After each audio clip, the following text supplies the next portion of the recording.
She's sitting up! Is me sitting here a rare sight? No, we just thought you'd be resting.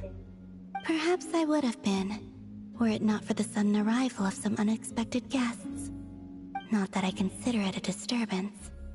After all, you are the only ones who are free to enter. Would it not be a little unfriendly of me to lie down while we speak?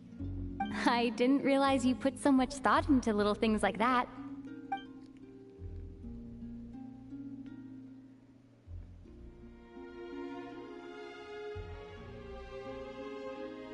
Only sometimes. There have been moments lately where I think about you and your companions. They are warm, mysterious, and cozy memories. Very few of my past memories are anything like that. They say that travelers return home bearing bags full of souvenirs. But my luggage was empty, and I believed it would stay that way. Return home? So, you're still planning on returning to the moon? Yes.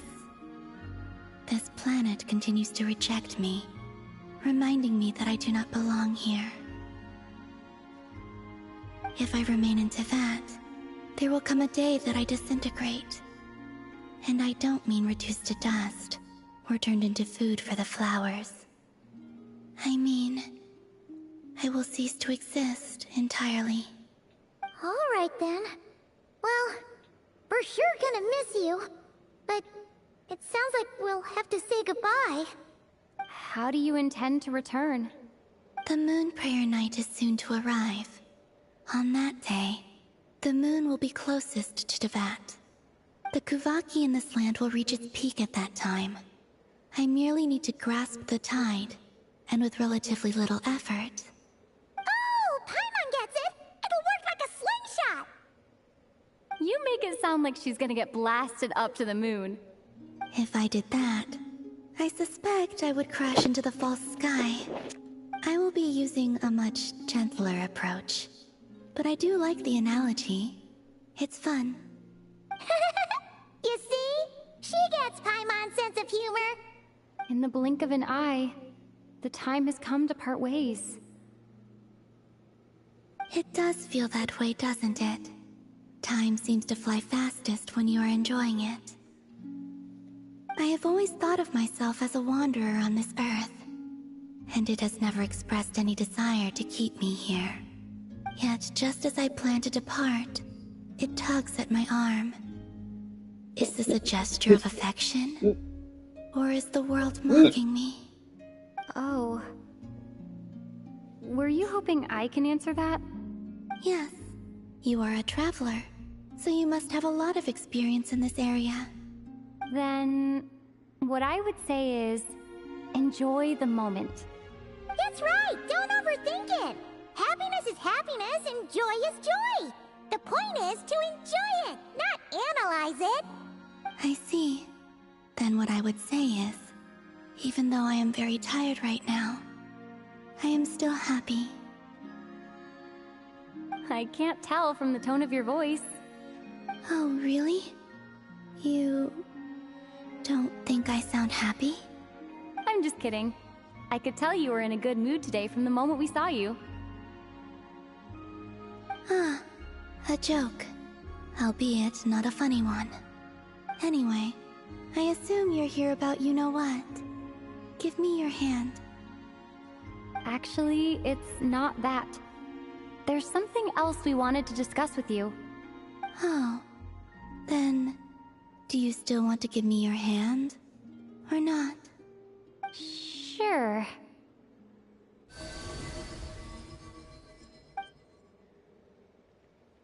Thank you. So, I've heard that in the moon prayer nights of the past, people here would hold celebrations in the moon goddess's honor. Since you helped so much in our fight against the Rehir of Solnari, I think you deserve a farewell party before you return home. I haven't asked everyone else for their opinions on this yet, but I'd like to invite you to join the upcoming moon prayer night. I've never joined a moon prayer night before. I'm not sure what I would even do. Oh, don't worry about that! We take care of everything. All you need to do is show up. Of course, there's no need to force it if you're not feeling strong enough.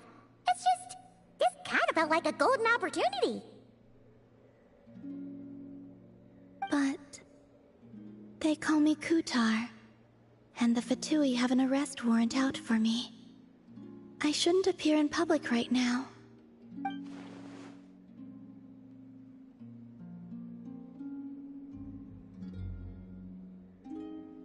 I'll make it work. You have my word. Yeah, we got your back. Well, she does. Paimon's actually not too sure what she's planning. All right, if you're sure. I will not refuse your invitation. I suppose it wouldn't hurt to pack a few more sights from this world into my suitcase before finally learning what my homeland looks like. Oh, if you see Lauma, please tell her that my answer to the question she asked me is neither yes nor no. Rather, it is. There is no need. That was kind of cryptic, but sure. Guess it's between the two of you. We'll pass along the message. Bye for now.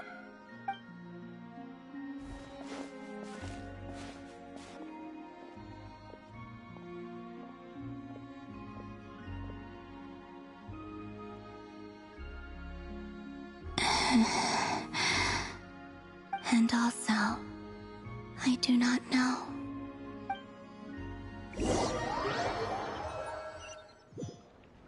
Since she's agreed to join the festival, let's go see who else wants to take part. Lauma's gotta be the person most familiar with the Moon Prayer Night. We should start with her.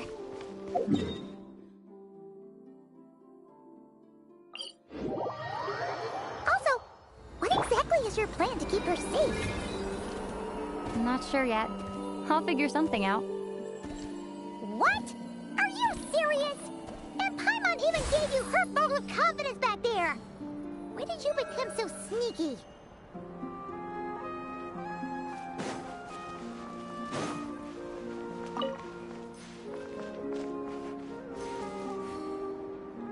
Hey, Llama! It's us! Huh? Varka? What are you doing here? Beats me. I had a bit too much to drink last night, and when I woke up, I was on Hisi Island. Mr. Varka is helping to oversee Nasha Town's preparations for Moon Prayer Night.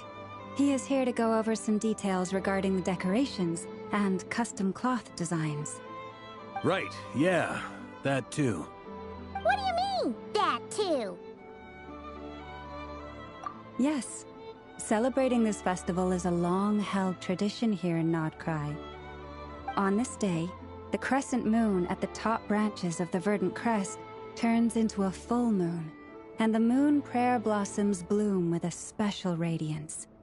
Our people take these to be blessed omens. It's an especially welcome event coming off the back of all that nasty business with Rare. Everyone got put through the ringer recently, and now they're looking to turn their fortunes around.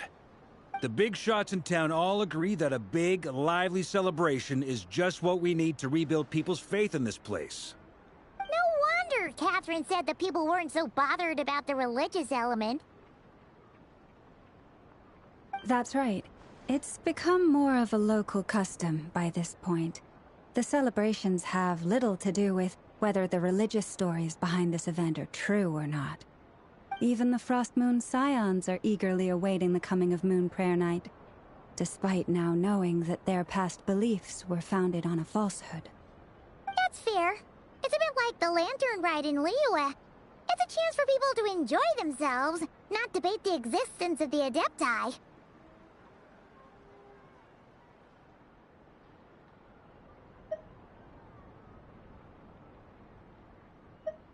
Oh, one other thing! We just went to see Columbina. We went ahead and invited her to take part in the festival this time. Hope it's okay. Wait, so... you mean she agreed to it? Huh. That's quite a surprise. Then, I suppose that she intends to return to the moon on that day. Oh, yeah! It's kind of a complicated process, but basically, workshop.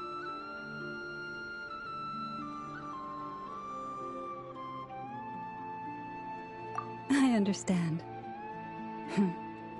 In truth, I had a feeling that she might make such a decision.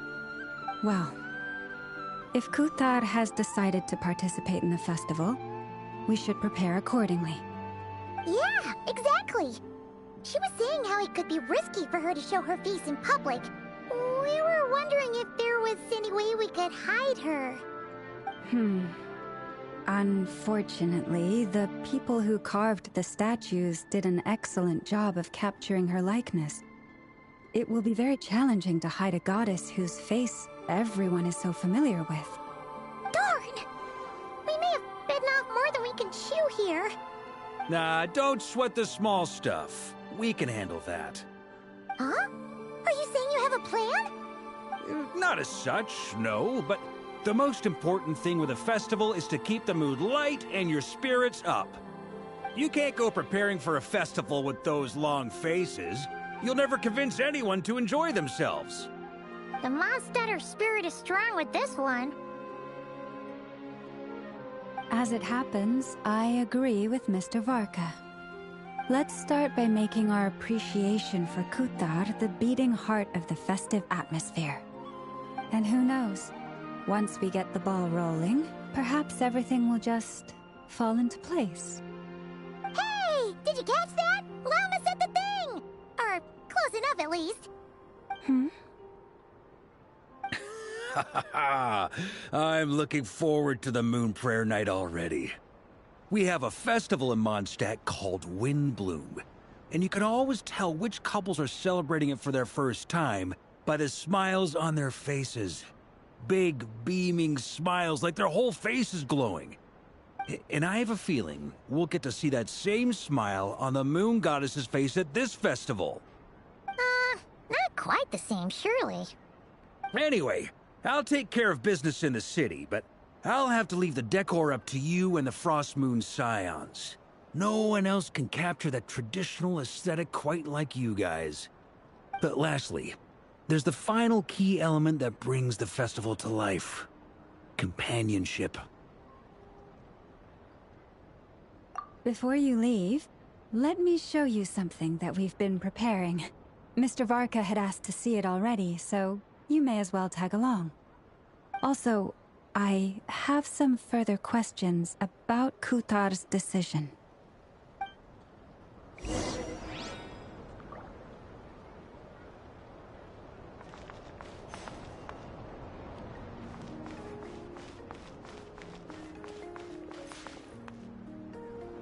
Huh!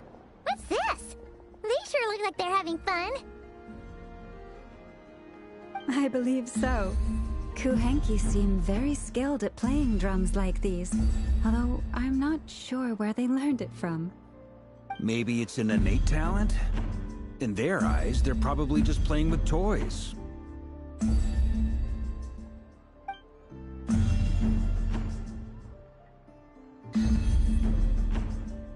Lunatar! You wanna play too?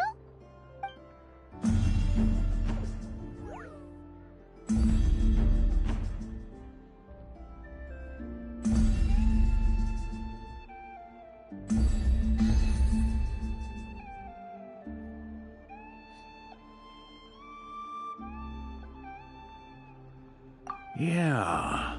She looks more confused than anything. Maybe we can teach her next time if we get the chance.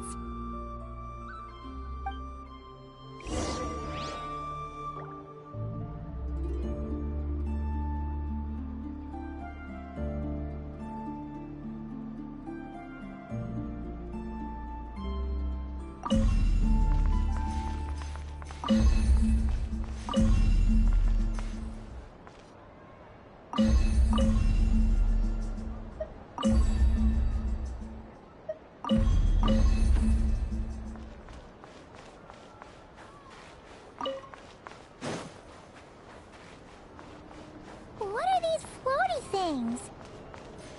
Moon veils. We hang them from buildings in the city during the festival. When you look at the sky through them, it creates a lovely misty effect.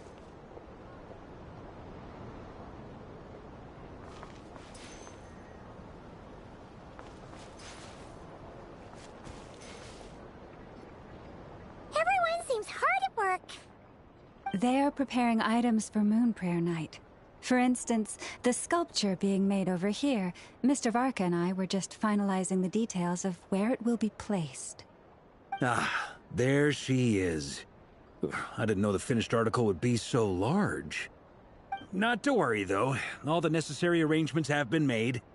Just let me know once it's ready, and I'll get some people to ship it over. You have my thanks. And over here, we are preparing a very traditional confection. Oh, look at all these colors! It looks great! Can Paimon try one? Of course. I have a feeling you'll like it a lot. You bet! Sweets and treats are Paimon's favorite! If you included those in the Feast of the Moon, I bet Paimon would have joined the Frost Moon Scions by now.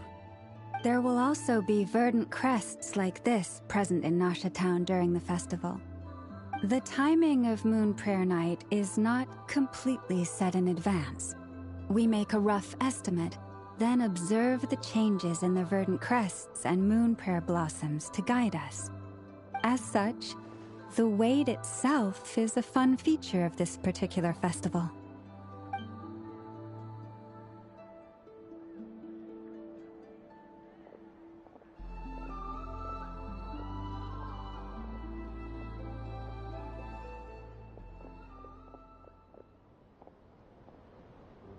Let's talk here.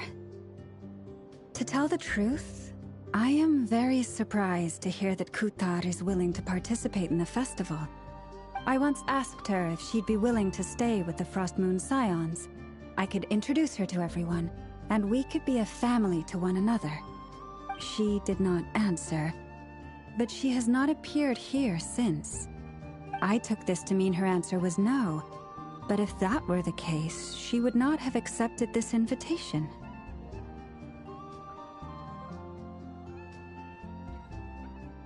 Ah. I see. Maybe she is right. Maybe the Frost Moon Scions of today no longer need a moon goddess. But my wish was not for her to come here and be worshipped as a deity. I simply wanted to offer her a place to stay. I'm sure she believes that showing herself here might invite Fatui intervention, and as such she does not wish to cause us trouble. But what really pains me about all this is that this is her birthplace. She ought to belong here, yet no one has been able to grant her shelter. I think I'm qualified to weigh in here. When someone's about to depart on a long trip, what they need is blessings, not burdens. We should wish her the best, not make the journey harder than it already is. Anyway, she's agreed to attend, hasn't she? All we need to do is simply respect her decision. I see your point. Yes, she will soon depart after all.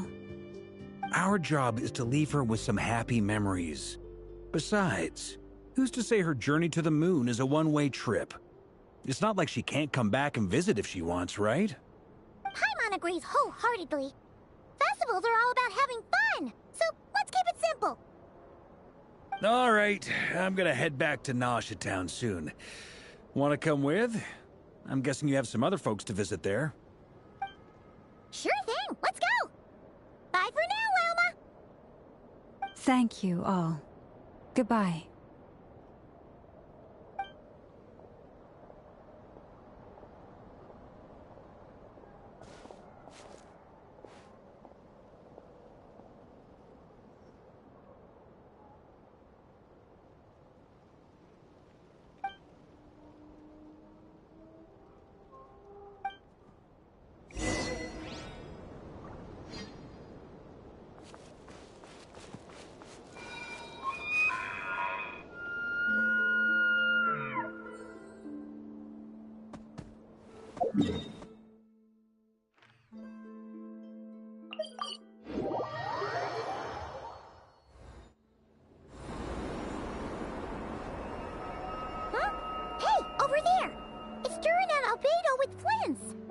What could they be chatting about?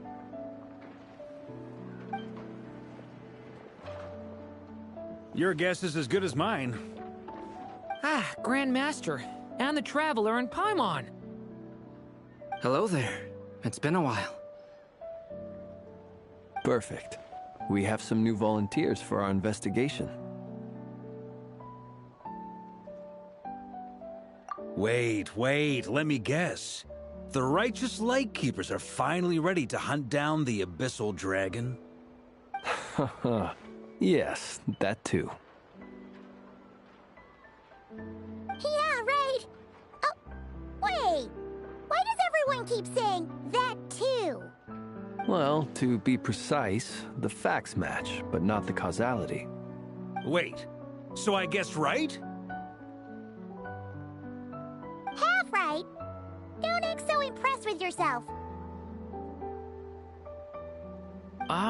Maybe I can explain.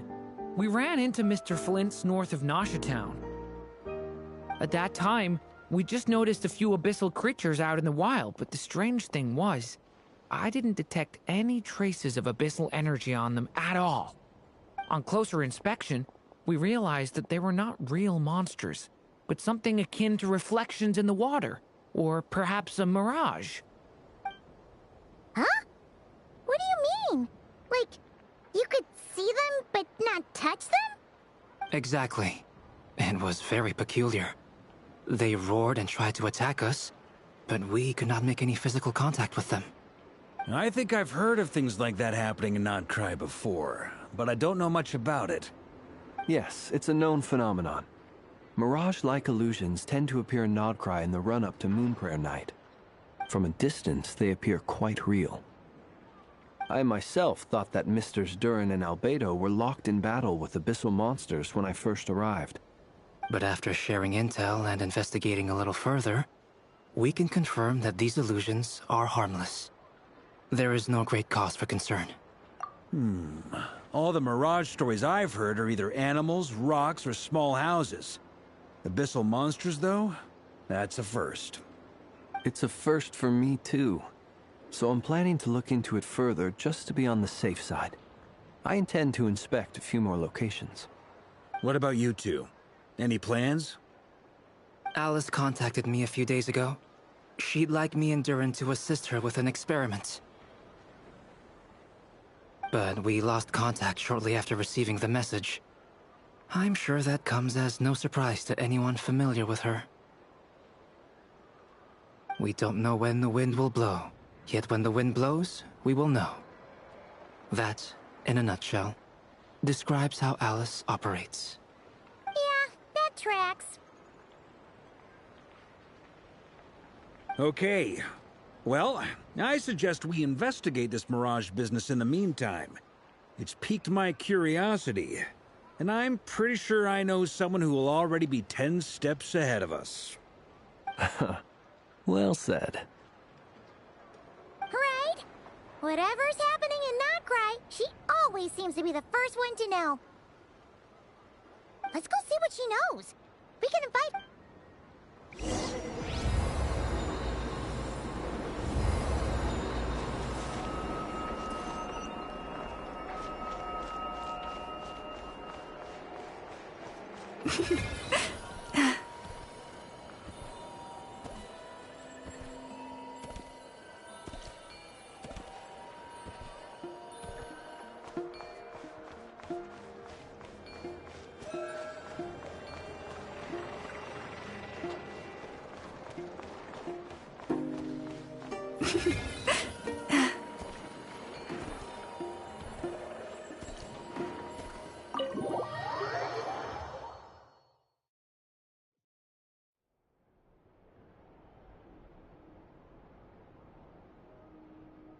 You're right, I have noticed.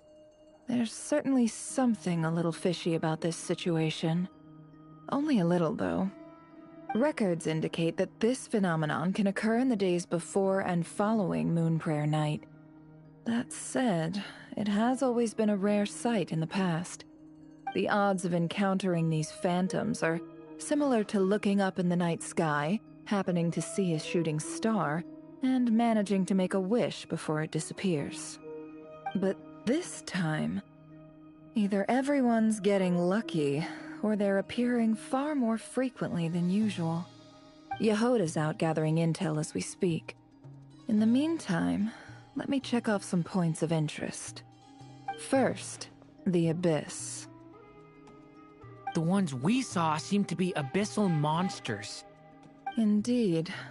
But we have identified one location where many more of them have made an appearance.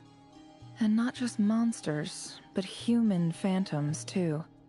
Given the scale and nature of the phantoms, it's almost as if someone's last memories are coming to life. Or perhaps the memories of multiple people. Oh. So you mean the phantom monsters are hunting down the phantom humans? Exactly. The phantoms can interact with each other, but we have no means of intervening. In addition, some of the human phantoms would seem to be from the very distant past. This is clear both from the clothing they wear and the stories they tell. They claim to be from Hyperborea, a name which I've heard from Lauma before. If this is true, it means they must be from 6,000 years ago. Did Paimon hear that right? 6,000 years? It sounds like this merits further exploration. That'd be a big help. I'll leave it with you, Albedo. My knowledge of ancient history is non-existent. I used to doze off every time the pre-Knights of Favonius era came up in class. It's quite a miracle that you were able to understand these phantoms' speech, given how long ago they lived. I suppose you're right. But I'll leave the archaeologists to ruminate over that conundrum. As an intelligence broker, my sole interest is in the value of the information I gather. Which, in this case, hopefully means earning myself some good favor with our dear Lady Moonchanter. So calculating. Whew, this intel broker logic always catches Paimon by surprise. Sounds to me like we could split the work up. I think the abyssal phenomenon is best left to Albedo, Flint's, and me. Agreed. It coincides with my duty as a lightkeeper. For my part, I'd like to understand the abyss better. Even a little knowledge would go a long way. This is certainly a rare opportunity to study the Abyss. But even rarer, perhaps, is the chance to make contact with the Ancients. The Curatorium will take the lead on investigating the Hyperboreans. We put in the work to learn what we know so far. It seems only fair that we get some quantity of exclusive intel.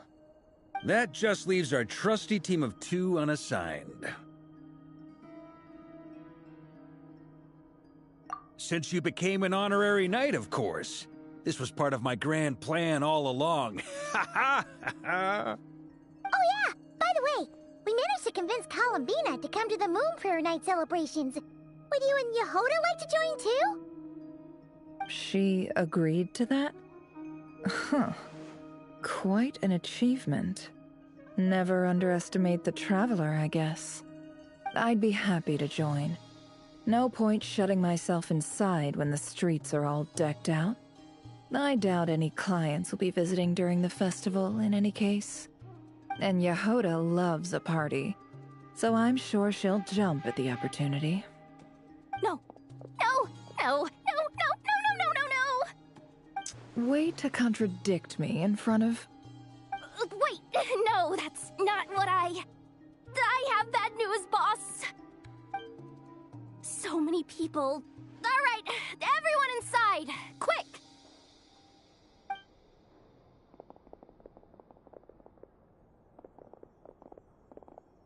This is gonna sound crazy, but hear me out. I saw one of those phantoms at Star Sand Shoal, and it was some sort of flying ship. Like a spaceship? That's gotta be the one you came to Tibet in. You said you saw the same thing through the moon marrow, right? Huh? You already know about it? Ugh, I thought I was gonna blow people's minds. Turns out I'm the last to find out. Wait, back up. You came here in a spaceship? Now my mind is blown! What's it like? Yep, exactly. Huge discovery. You're the best. Second best intel broker in the world. After your boss, of course. Wow. Really? Well, I don't know if I'm all that, but... I guess that decides where we're heading next. Come on, don't look at me like that. I know the spaceship doesn't have anything to do with me, but you don't want to leave me as the only one twiddling my thumbs, do you? Please? Fair enough. You can tag along. In that case, let's meet back here to discuss our findings once we're done. I wish everyone a productive investigation. You too.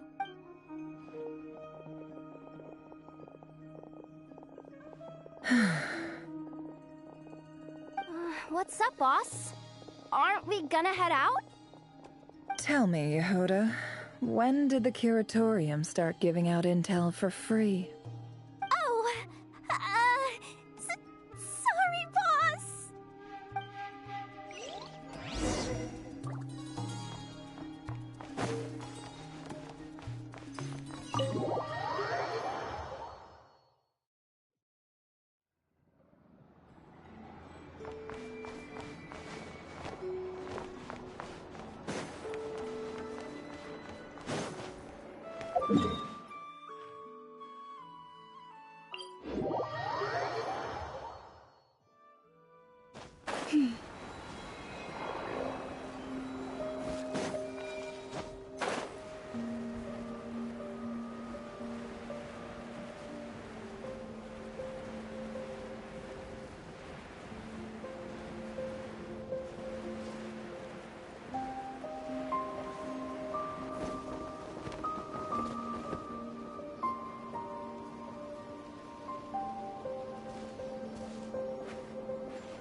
Wow, what do you know? Yehoda was right on the money.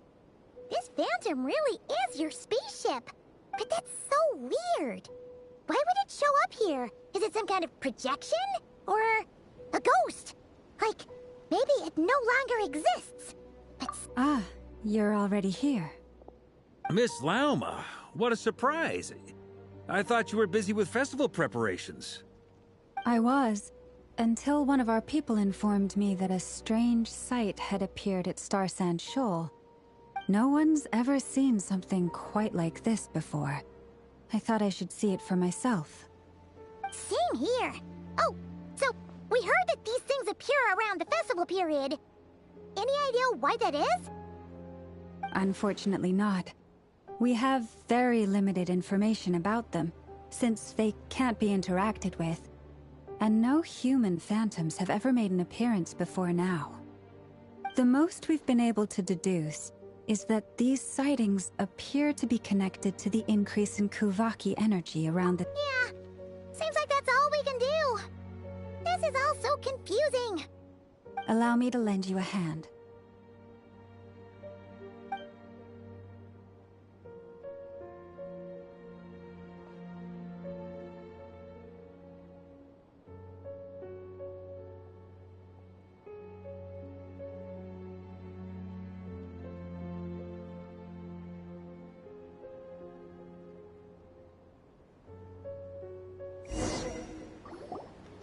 Everyone, our friend here should be able to provide us with some information.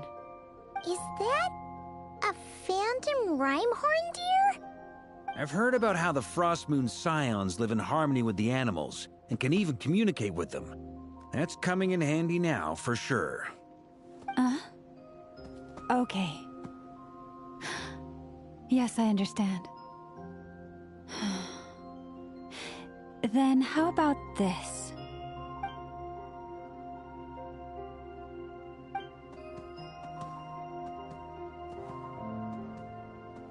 Oh, it's leaving. It appears to share our curiosity about this giant spaceship, so I asked it if it wouldn't mind investigating along with some friends. In return, I told it about some nearby spots where the wild fruit grows abundantly. We may live in a different era from these phantoms, But I trust that the terrain, climate, and ecology here are more resistant to the effects of time than some things are. Let's give them a moment and hope for the best.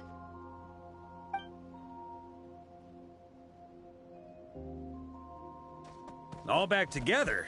Must have been a lot of fruit. Indeed. Now let me ask them some questions.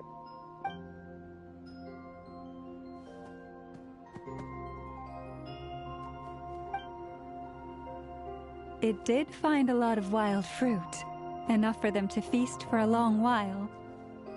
This puffin circled in the air several times, but didn't spot anything out of the ordinary. Certainly nothing to do with the spaceship. Huh. Well, it definitely makes sense to get a bird's eye view. Indeed. Other than that, I was also thinking that the world these phantoms see is also different from ours. Oh, I get what you mean. The wild fruit exists in both times and spaces, but there might also be things that only exist in that space-time, which we can't see. Good point. Great thinking, Lauma. Blunthorn rhinos can use kuvaki to shift great rocks, but this one says it couldn't get that ship to budge by even an inch. The sniffer mole tried too, but despite being a skilled digger, it could not get through. They say that the spaceship looks robust and undamaged. It seems completely impervious to any and all attacks. Whatever lies within is well defended from harm. So, just like us humans, there was nothing they could do about this spaceship either. Yes. Still, they deserve our thanks. We are grateful for all your efforts, dear friends. Now go, and enjoy your feast. I've noticed some other human phantoms gathered nearby. Come on, let's go talk to them.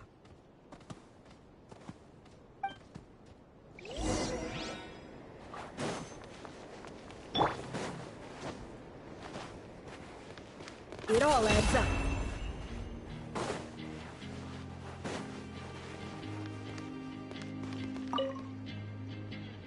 What is this thing? I've never seen it move, and there's no way to get inside. Goodness knows. My grandpa says it's been sitting here at least since his grandpa was still alive.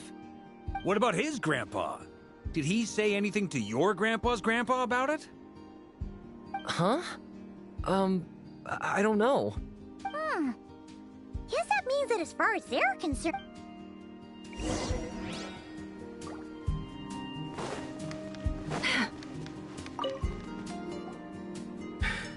Come on, brothers. If we can get even a small chunk off of this thing... Huh? Yes, brother, I shall... What the... This thing is crazy tough. I can't even scratch it. What's it? Sorry, brother. Looks like we'll have to... Enjoying yourself? I was just seeing if I could influence this phantom's perception by playing. I'm sure we're all starting to build up an idea of what these phantoms are reenacting real It's almost like we're in... It makes sense. History is set in stone. Paimon totally thought you were just goofing around. Of course I was.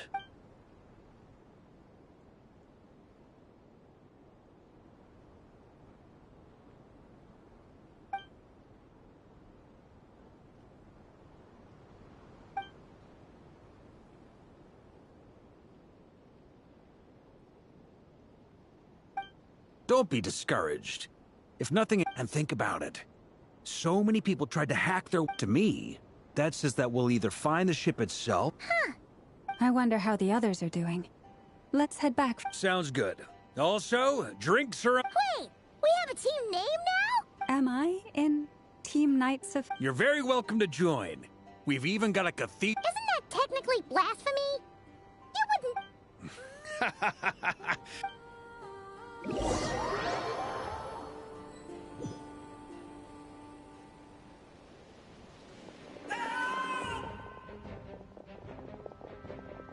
Oh, no! Get away! Oh.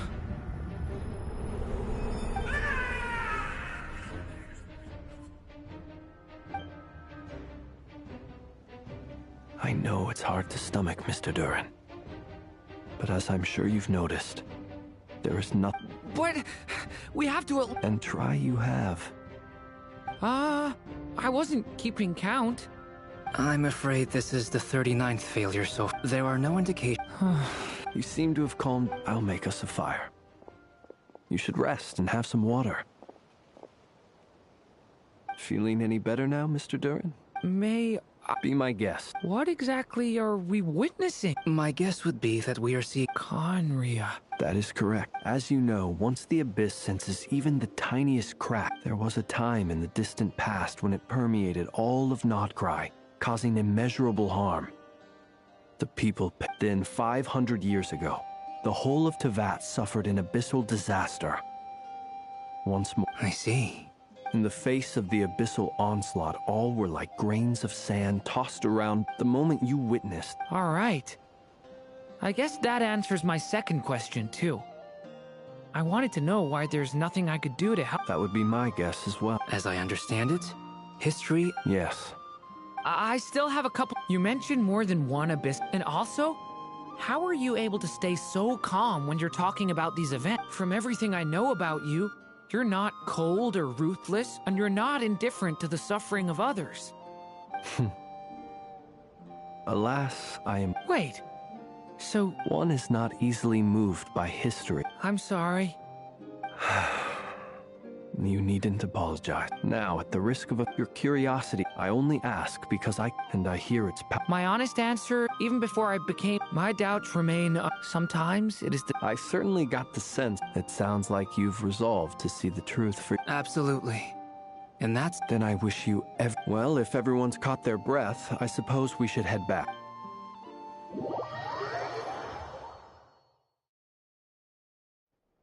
Incredibly, our separate... Yeah, but we barely learned... And all this stuff about moon... I understand your frustration.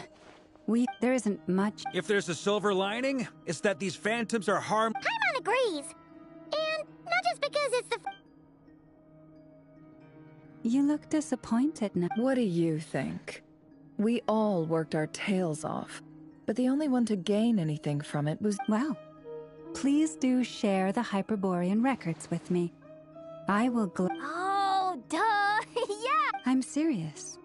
Only an expert in the Frostmoon Scions and their history can... The alternative is... Nefer, you're... Well, that goes without saying. Huh? But didn't you say we aren't supposed to give out intel for free?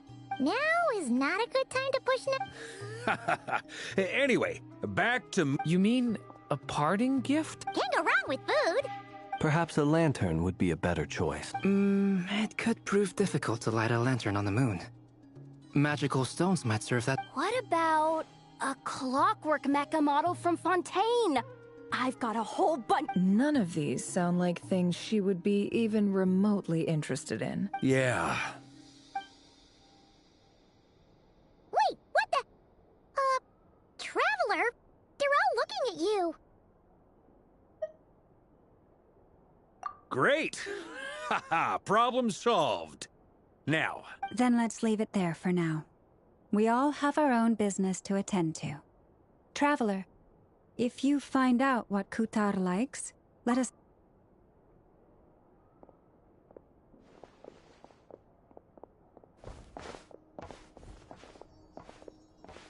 Is something the matter?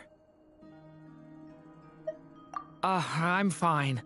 But it's okay. Well, don't put too much... Come on.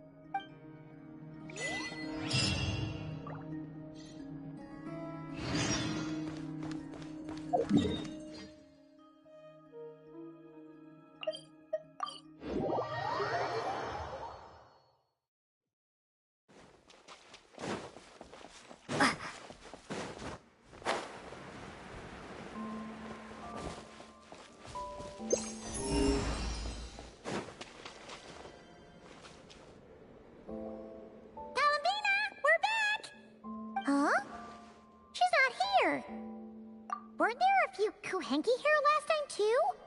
Where did they all go? Walkies? For Oh, well. Looks like we just came at a bad time. Let's try again. There's still a few days until Moon Prayer Night, so we're in no rush. Besides, she needs time to rest anyway.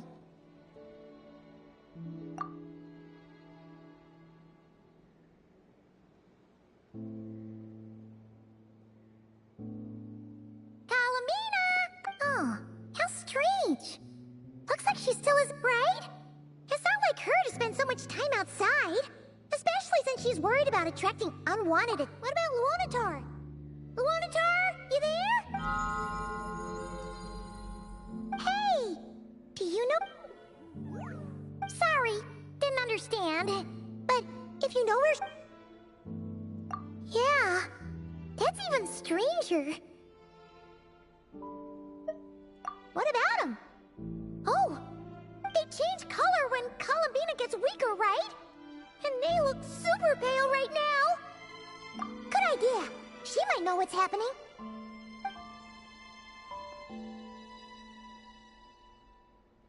Velma! Ah, it's you. How is Kutar? Is she okay? No, she hasn't. I came here to check on her after I noticed based on past precedent, she must be very weak right now. Even getting up to walk would be a... Not to mention that she doesn't do that at the best of times either. So yeah, this is super... No. Very few people are in the know about Kutar's whereabouts. And if anyone's... Come on. Makes sense.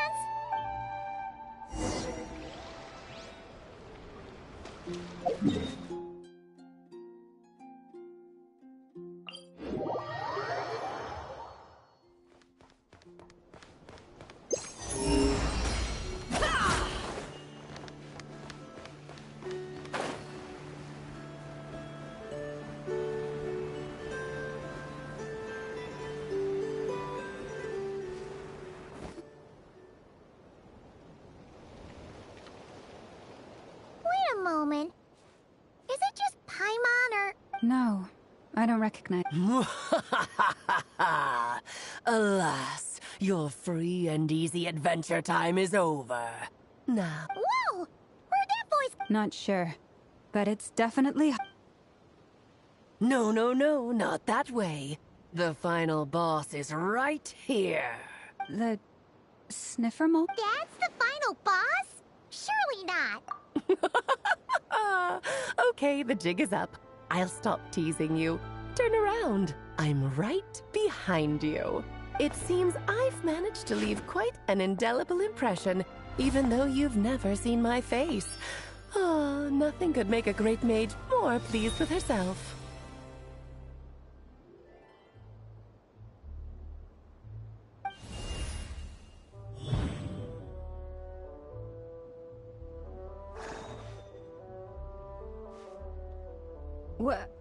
What is going on? I've heard that all the big shots in Teyvat have long, wordy titles that stun people speechless when they make their entrance. Unfortunately, none of them are affiliated with the Hexenzirkel, and we ourselves keep a very low profile. The notorious name-dropping doesn't quite work for us, so that didn't stop me from coming up with a title anyway. Alice? It's really you this time? Not a lantern or a Dodoko, but Alice in the flesh? Oh, that's right. So, what do you think? How does it feel to finally meet me? You look like... Oh, that's the first thing you thought. A little surprising, but that actually makes me very happy. Because that means that when Klee grows up, she'll be just as stunningly beautiful as her mother. So she's a friend of yours? Kind of. This is actually the first time we've seen her in person. I see. Madam Mage, that was, quite a powerful entrance. I certainly won't be forgetting it anytime soon. It's okay, Lauma, don't force it. Paimon will do the honors. This is Alice from the Hexenzirkel. She's a friend of ours. And of Arcus, too. That's right. She's a good person, just kinda... unpredictable. Well, what is the human heart if not unpredictable, hmm? If we could not do as we please, How would we differ from machines? I am Lauma, moon chanter of the Frost Moon Scions. Oh, I know. Before you got here, I spent a good, 15 minutes getting up to speed on Nodcry's present situation. In other words, I've read the whole in the last episode part, so we can skip the pleasantries. Fair enough. Well, Miss Alice, I can already tell that you have quite a unique personality. He'll get used to it. Paimon sure is. So anyway, what are you doing in Nodcry, Alice? Oh, I thought I told you already. This time, I'm the final boss. And what a formidable foe I shall be. Powerful, confident, decisive, and good luck finding my weak spot. You will never succeed. Oh, drat! My one weakness, and you found it in an instant. Fate thus falls. The great Dodo King. Why are you playing along with this nonsense? For funsies, of course. What's wrong, Paimon? Are you disappointed in me? Am I a gigantic letdown? No, it's just... You seem like a busy lady. And this is the one time you've shown up in person. You're quite right. I'm here in Nodcry because something big happened. Something big enough it caught the attention of the Hexen Circle. It concerns the 3 moons, Tevat's borders, and of course, the moon goddess you are currently searching for. Kind of. Why don't we discuss this over a pot of tea? My main reason for coming on this trip to Tevat was, of course, to have some fun. But I do technically have a job to do as well. Namely, maintaining the stability. I'll skip over the complicated parts. But to sum it up, abyssal energies are all that lie beyond Tevat's border. We'd find ourselves in a real pickle if they ever made it through. And the phantoms you've been seeing are a sign that the border has been disturbed. No wonder they tend to show up around Moon Prayer Night. Is it because the real moon is now so close to us that its power can... In part, but only a negligible amount passes through. Just enough to influence the verdant crests and so on. And as you've noticed, there has been an unprecedented number of phantoms appearing this year. The influence of the moon beyond the border cannot explain this. No. The trilunar syzygy. A trilunar syzygy? Eons ago, before the heavenly principles came to Tevat, it was the then 3 moon goddesses who controlled the laws of this world.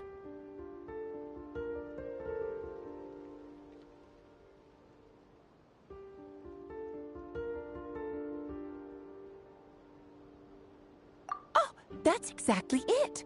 The 3 goddesses split these powers amongst themselves, promising never to consolidate them into one singular body. But, fast-forwarding to the present, the eternal moon's marrow is with you, while the iridescent moon's marrow, which should never have appeared in this world, has been retrieved. Add that to the presence of a moon goddess in the flesh and...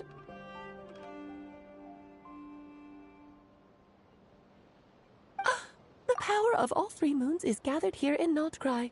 There hasn't been an event like this since the War of Funerary Flame. And it's having a noticeable effect on Tevat's borders. Because I wish to give my darling daughter a peaceful, sunny environment to grow up in. Is that a good enough reason? Kinda sounds like you're dodging the question, but it does make sense. Well, that's one reason anyway, and the most important one. The others are a little complicated to explain.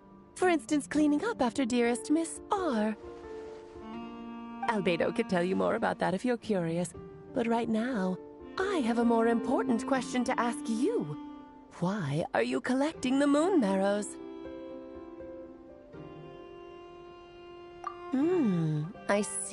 I see. Nicole told me about that legend. Nicole? You mean Mage Anne? Oh, so you remember. Yes, of course.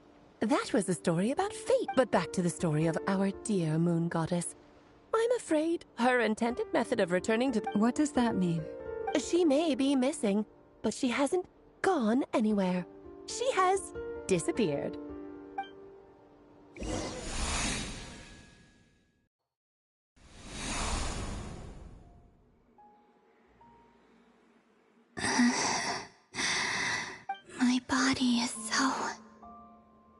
Wait, no. It's my mind that's heavy. My arms and legs are as light as a feather. What's happening to me? I feel drowsy, like I've been asleep for too long.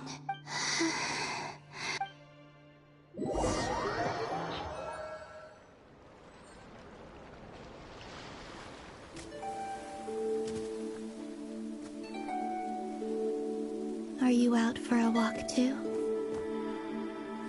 Huh?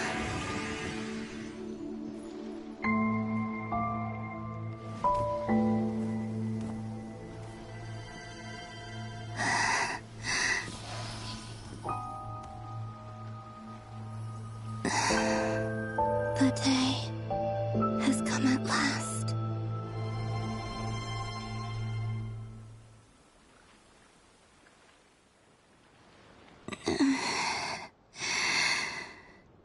Have I grown so weak that...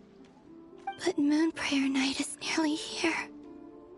I was so close to return. Death is near. Will I return to the moon after I disappear? So far, at least, I still exist. Even if not physically, but as my power wanes, I suppose I might take one final look at...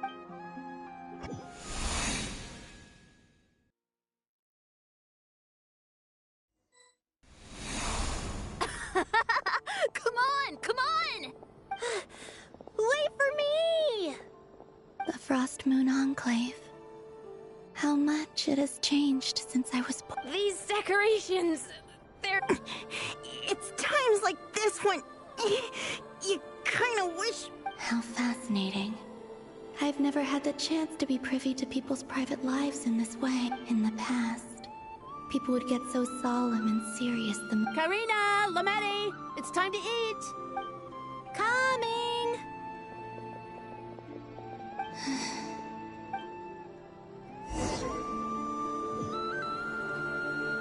Yep.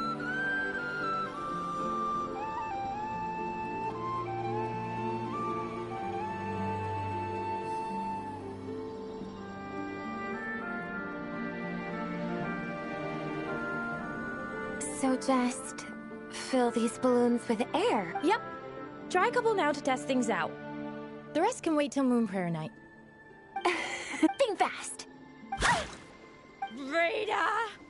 Teasing an acolyte of the Frost Moon Scions? Surely that's a... Take this! Huh? Alright, enough horsing around. Lady... The task is just to check that the balloons don't leak, right? Doesn't matter if we fill them with air or water. Yeah. Okay, you got me there. And you got me there. We won't use all of them. And as long as Lady Lauma's trusted acolyte doesn't snitch, this can stay as a little secret. Oh, you menace. Then, think fast! Is pumping a balloon full of water really so much fun?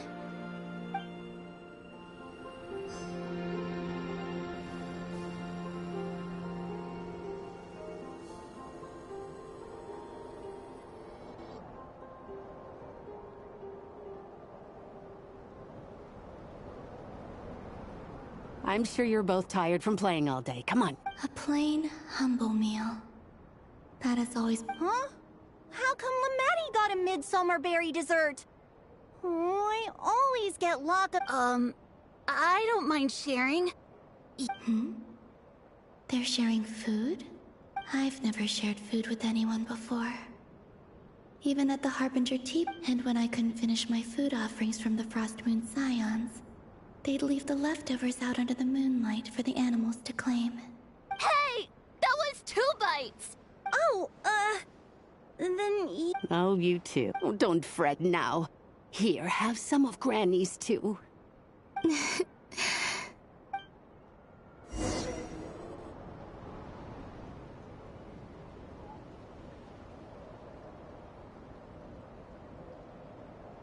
I'm seeing so much that I'd never usually get to see. They'd never act like this when I was around. It's nice. What a rare opportunity. I think I'll go take a look around Nasha Town, too. Maybe the Traveler...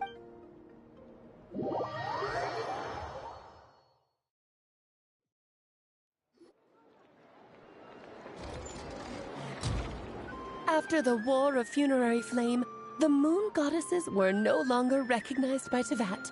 They lost the whole... That's why the moon goddess's strength is fading. She cannot withstand the world's rejection of her.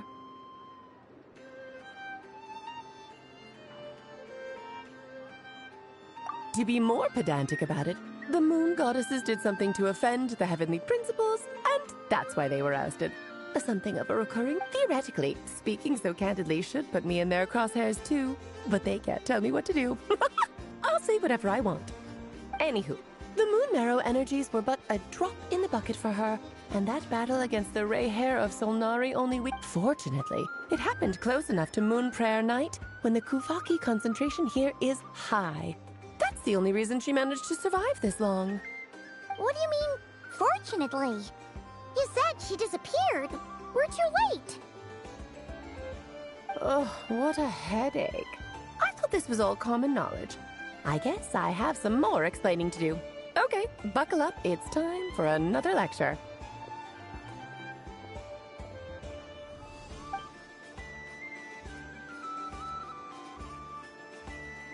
Now, I said earlier that the moon goddesses lost the foundation for their existence. The reason for that has to do with the natural order. Basically, the rationale for their existence in Tevat was lost.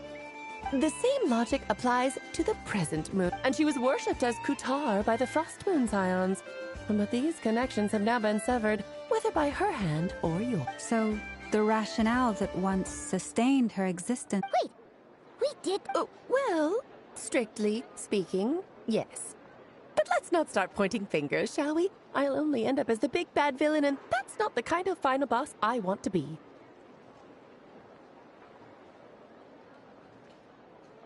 Of course I do. I'm only the greatest mage in the whole entire world. Now, if you wish to find your moon goddess, there are two problems. Firstly, we'll need to strengthen the connection between her and Tevat, at least enough to sustain her until Moon Prayer Night. Strengthen her connection?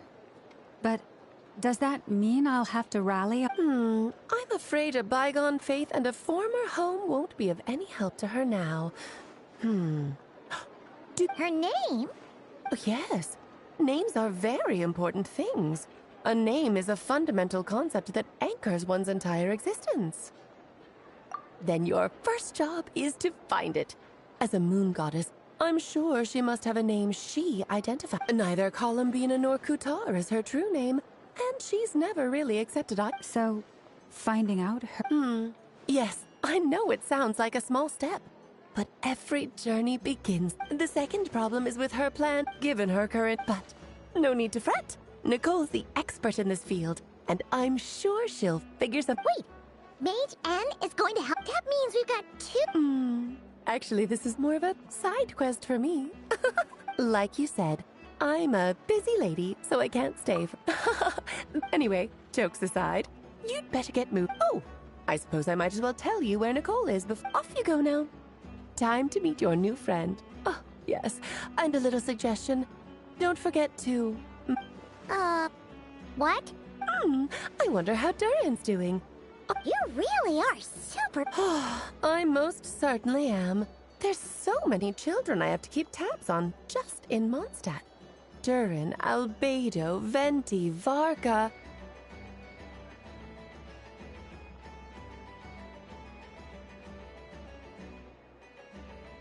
Klee didn't make the list, huh? Of course not. Klee is my pride and joy. I have no qualms about her, because she's the best child in the whole wide world. Yeah. Klee's a little angel. I'm glad you agree. Well, all the best.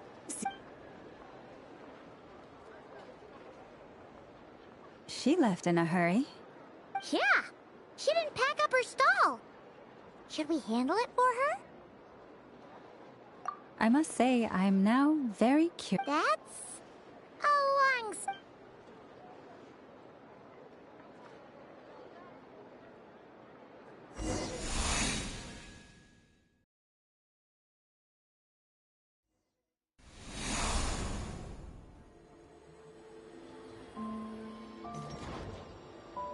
What a lively place.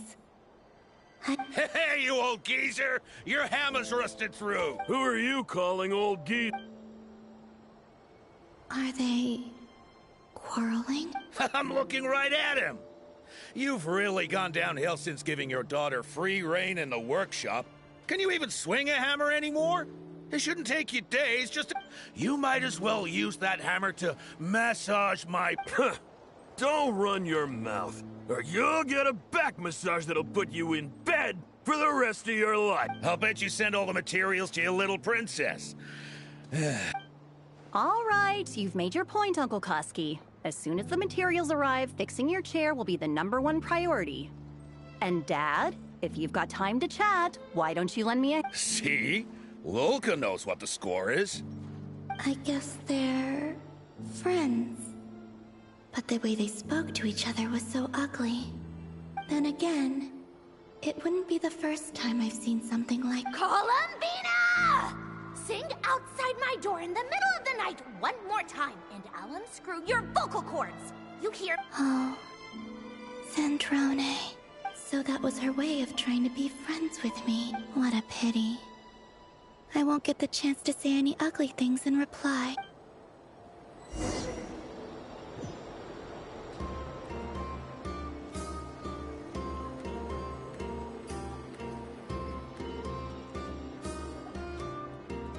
Hey, have you decided what to give her for Moon Prayer Night? I sure have.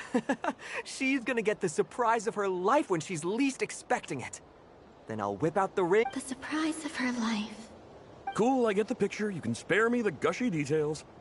Ooh, looks like we... Hello there, ma'am. Would you like some Moon Prayer Night? Huh? Is he talking to me? Can he see me? Here you go. Oh. Come back anytime. Right. Now, where were we? I don't know why, but I still held...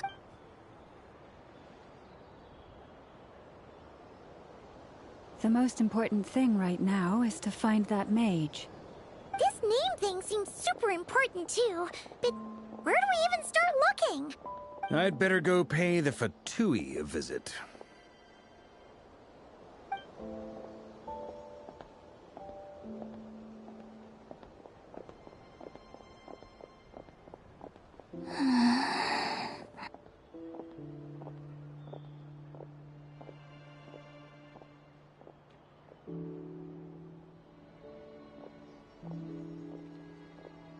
Columbina?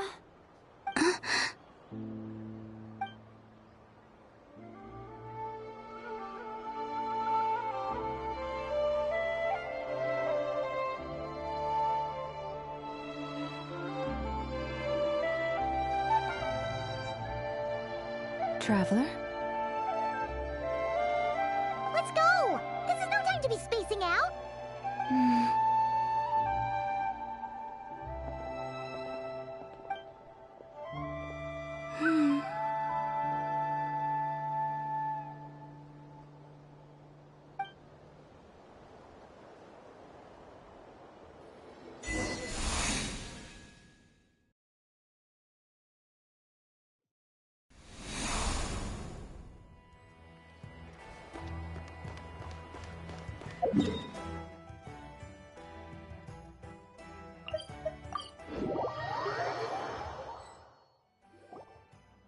Where are they going? They mentioned a mage and... a name? So, Mr. Varka, are you acquainted with this Nicole? Or should I call her Mage N? Not really. We've never met, though she has come up in conversation. From what I've gathered, Alice kinda took Nicole under her wing. taught her how to speak in a more ladylike fashion, that kind of thing. Huh. Hard to imagine Alice as an etiquette coach. Yeah, Alice is a larger-than-life personality, I'll give you that. But then again, if I remember correctly, being an interesting person is actually one of her main entry requirements. So... Hey! Don't go around making promises on Alice's behalf. I wouldn't dare. I'm just trying to paint a picture of the Hexen Circle. Okay, sure. Anyway, since none of us have ever met Nicole, how are we supposed to find her? We can't just go up to every woman in sight and ask, "Hey, are you Nicole?" Maybe something she's wearing will give it away? Like, a wind bloom pinned to her chest or something. Wait a minute. Alice never said Nicole was from Mondstadt. Oh, true.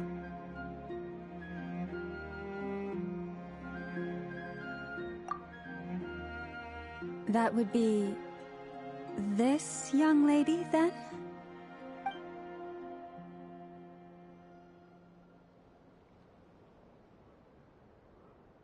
Hey there! Sorry to disturb you, but... Varka, Knight of Boreas of the Knights of Favonius. Alice might have mentioned me before. If we got the wrong person? Sorry. Well, this is awkward. When I shook my head, I meant, no, Alice hasn't mentioned you before. Huh? Where is this voice coming from? My apologies. For certain reasons, I am unable to speak. This is the only way I can communicate with you. It might take some getting used to, but I hope you can understand. Hey, it's fine. I'm more shocked by the fact that Alice never speaks about me. As for you two, we have crossed paths twice before, but it is nonetheless a pleasure to finally meet. It's really you! Thanks for... You're quite welcome. This time, things are different. We have reached the unwritten pages of the story. You might say that we... Now then, allow me to formally introduce myself. My name is...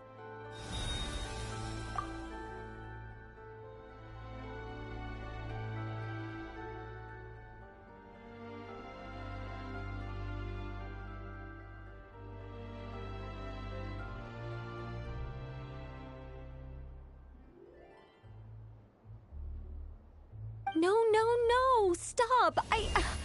Alice! I can't believe it! I had a whole speech prepared. I'd agonized over every single word. She always picks the worst moments to ruin other people's plans. I'm so sorry about that. Alice took the liberty, but I could have sworn I deleted all of the triggering conditions for it. How did it bypass everything? Oh gosh, this is so embarrassing. This is a very different side of Nicole than what we're used to. Is she not used to face-to-face interactions? Don't worry about it.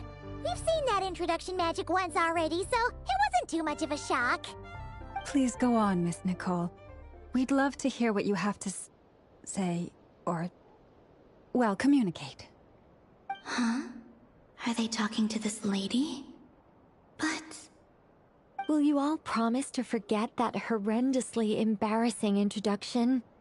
Sorry? Embarrassing? When?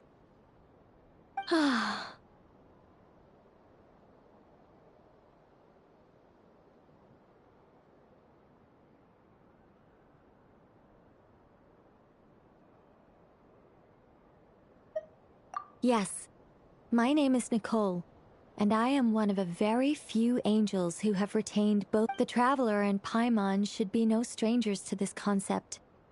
There is another of our kind in Natlan. They call her the Lord of the Night. Alright! Paimon remembers her! Yes. Well, I have retained more of my power than she. It's because I don't have a lot... no. We'll be here all day if I get into the specifics. Moving on. If I'm not mistaken, you are here because... That's right. Is that something... Yes, I do know a way. It began with the Hyperboreans, who lived after the War of Funerary Flame. Blank looks. Or maybe not. It shouldn't be an issue.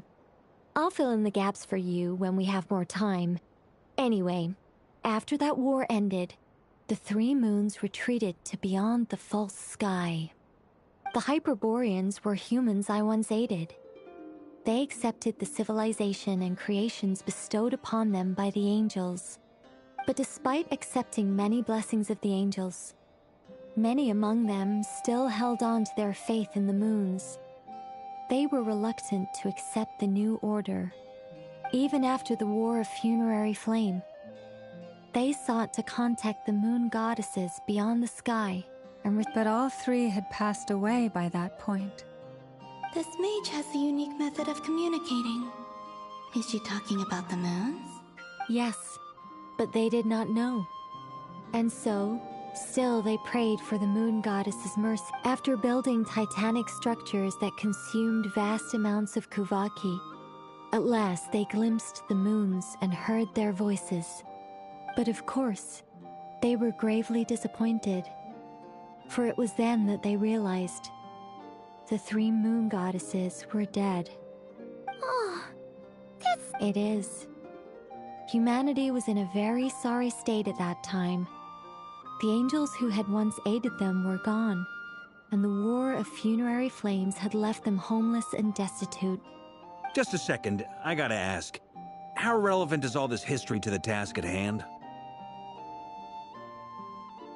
Well, I mean, it's... Okay, it seems we've drifted into irrelevant narrative waters. It's been a while since I've had the chance to speak inside someone's head. As soon as I got started, I lost control, and the words just flowed out like a waterfall. What I'm trying to say is... Right, yes, that's it. The relevant part is the ritual created by the Hyperboreans. The fact that they bypassed the false sky and saw the true moons implies that they successfully built a connection between Teyvat and the outside world. Which means, with enough Kuvaki and a sufficiently stable connection, it should be feasible to send one person over the border. Okay, so they built some kind of portal? Oh, yes. A portal. Yes. Is something wrong? You sound... I just didn't expect you to summarize it so well. It turns out I could have said all that in one word. No, please, it's fine. This is invalid. Oh, really? Well, in that case, I suppose... Whoa, time out. Let's summarize. The Hyperboreans were the last ones to use it. Luckily, we have the moon marrow of both the eternal and iridescent moons, so we're all good for Kuvaki. Which means the key issue we need to focus on is finding the place. Yes. Although I expect the structure is long gone by now. That said, what if we could take advantage of the phantoms to travel back to a time when it still existed? Well, travel back isn't quite accurate. It's more like we'd be creating a handshake between 2 points in space-time. We wouldn't even have to pick a time when it still existed. It could just be a time when it still appeared in Phantom. You look lost. Was that too hard to follow? Yeah, things got a little, technical there. Paimon's brain is reaching capacity. All right. Let me think about how to put this more simply. Over the next few days, I'll search for phantoms that we can use. Once I find one that meets the criteria, I'll let you know and we'll regroup. By completing certain rituals, specific individuals will be able to enter the phantom and make it to the Hyperborean structure. If everything checks out, and it looks feasible, we'll just need to wait for Moon Prayer Night, and we can send the moon goddess back home. I'm really skimping. I think so. For now, we'll just wait to hear from you. Yes? Great. Counting on you. In the meantime, we'll focus on finding the moon goddess's name. My Name? Are they looking for a way to stop me from disappearing? Excuse me, Miss... Go on, Miss Nicole. This conversation was a little all over the place. I didn't catch your name. I am Lauma, of the Frost Moon Scions. Ah, I did wonder. I noticed that you listened very intently when I spoke about Hyperborea and the moon. If you'd be interested, I'd love to visit you this evening and go through it again. Also, if you were serious about making a record, it would be too risky to simply write down the raw details as is. I would suggest some tweaks. Maybe rewrite the stories as fairy tales or... Anyway, we can cross that bridge when we come to it. So, see you later then? Oh, and no need to prepare anything. She seems friendly. It's just... It's so nice to find someone who's actually willing to listen. I've been dying for a chance to finally go through all this systematically from start to finish. Any long... Now Paimon gets why Alice told us to mind our heads. Ha ha ha ha, what did I tell you? A lot of quirky people in Alice's orbit. Now then, the next order of business is...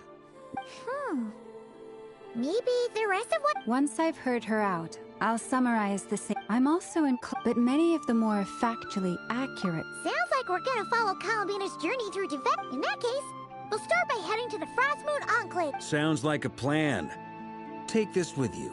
I'll see about getting in touch with the Fatui. It'll probably just be Arlecchino and Sandroni again. They're the only ones who would want to help. Thank you, Mr. Varka. Ha ha ha ha, don't mention it. Honestly, I'm more comfortable dealing with the Fatui than prying into the details of a young... I should follow them, just in case there's some way that I can...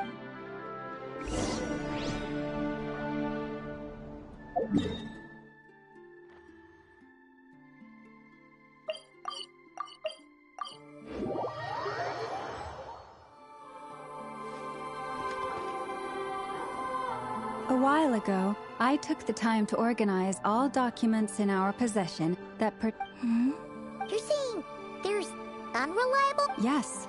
Most of the information we have was transmitted through an oral tradition. Inevitably, some of her stories were mythologized and deified over the years.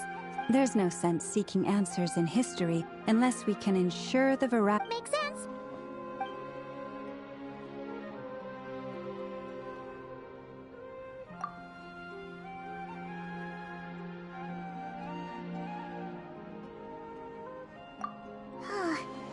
Almost all these records refer to Kutar instead of Columbina. Although neither of those is her real name. What we can gather from these records is that the Frost Moon Scions worshipped her as a god, placing I cannot fault them for their earnest faith. I imagine that none of it resonates. It wouldn't surprise me if, even back then, she had already begun to reject the name Kutar. And... Lauma speaks the truth. When I heard them call upon Kutar with hope and expectation in their voices, they may as well...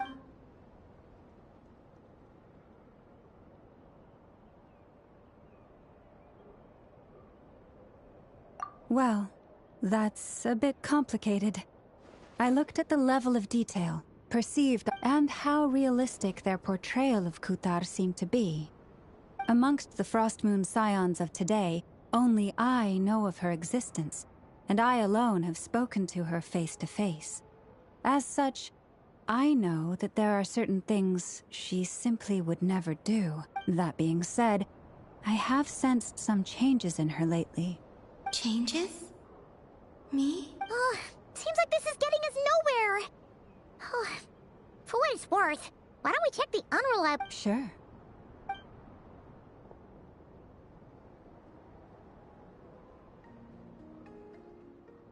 Exerting but a fraction of her divine might, Kutar sheared a great mass from the snow-capped mountain and cast it into the sea, upon whose surface shone the... Yeah, right. That doesn't even begin to pass the sniff test. The 3 moons are not but lies through and through. Only one moon has ever shone for us, and Kutar is her name.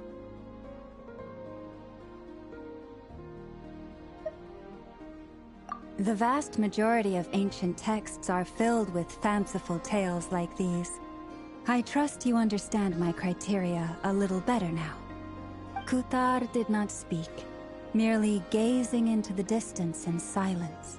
And where her gaze landed, this was her prophecy. Clearly, whoever wrote this text never even met Kutar. Otherwise, they'd know that her eyes are always closed. What about you, Traveler? What are you reading? Come on, let Paimon see. The child wished to build a wooden nest with which to shield the fledgling bird from the cold. But being so young and lacking in Kutar was passing by. Upon seeing the child, she summoned forth the Kuhenki, who built a beautiful nest for the child. I remember that. Not knowing the meaning of Kutar's divine intervention, the child dared not to respond, and thus ran home to call their parents. But Kutar was gone. The Moon Chanter declared the event a miracle and took the nest as a relic, placing it on high for all to see. The child was named as one favored by the goddess and was greatly respected amongst the people. Yet, no further miracles were bestowed, and this matter was forgotten in but a few years. Huh. Any thoughts after reading that?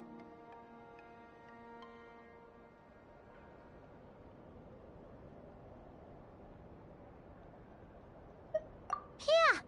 Columbina probably just wanted to join the kid in making nests. Ah. I'd originally considered this a fabrication, because Kutar did not perform any similar actions but now that I think about it, it does seem like something— She didn't know how other people would interpret her actions. She was probably worried about making things difficult for people. And so, she— Yes. Oh.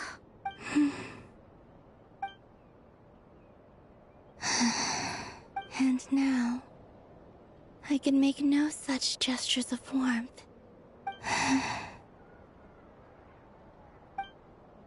Still no name. That's a bit of a shame. But we did learn some interesting stories. That's gotta count for something. Barca said he was gonna set up a meeting with Arlecchino and Sandrone, right? Let's go back to Nasha Town and see how he's doing.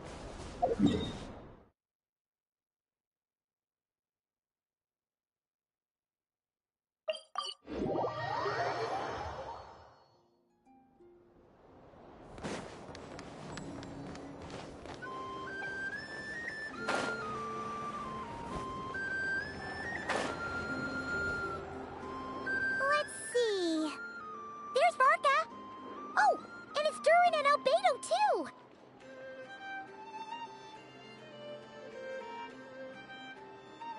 Yeah, this is pretty much the same place we bumped into each other last time.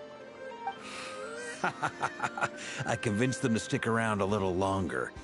We were all waiting on people, so I figured having a little company would help pass the time. Ah, so you've been waiting for us? Does this mean that you've already arranged things with the Fatui? Sure does. Now you're back, we can go meet up with them together. How'd your investigation at the Frost Moon Enclave go? Well, we didn't find out Columbina's true name. But apart from that, it went pretty well. Aha, just as well that I didn't tag along then. I'm sure our moon goddess wouldn't want every man and his dog knowing all about her private life. Still, desperate times, desperate measures, I guess. Someone had to do it. So, Varka was waiting on us, but what about you two? Are you waiting for Alice? Oh, no. We already met with her. We discussed that experiment I mentioned to you last time. Oh, and she also handed me this communication device. That's right. I understand she informed you about the relationship between the phantom phenomena and Tevat's borders, yes? She wants me to help her with some more experiments on that front. She said that she'll contact me through this device with more information. Ah, I see. Following instructions and making observations. Pretty common research method. Takes me right back to Albedo's lab. Wait, then who exactly are you meeting? Someone you know. Albedo's met him too. But I don't think Miss Lauma or the Grand Master have been introduced. Introductions are overrated, especially in cases like this. It's you! So, it's not like the Academia has prohibitions against going abroad. Also, I applied for leave. I've been writing to Hat Guy since obtaining a human form. I've already brought him up to speed on everything that's been going on in Nodcry. Hat Guy? Turns out, I actually have heard that name before. Oh? Then why did you react the same way I did? I only knew the name, not the fella. But since we're all here, let's do some introductions for what it's worth. I'm Varka, Grand Master of the Knights of Favonius. Lauma, Moon Chanter of the Frost Moon Scions. And I'm a Driosh from the Vahumana Darshan of the Sumero Academia. Hat Guy. Good to see you again, Mr. Guy. I believe we last saw each other on the boat ride here.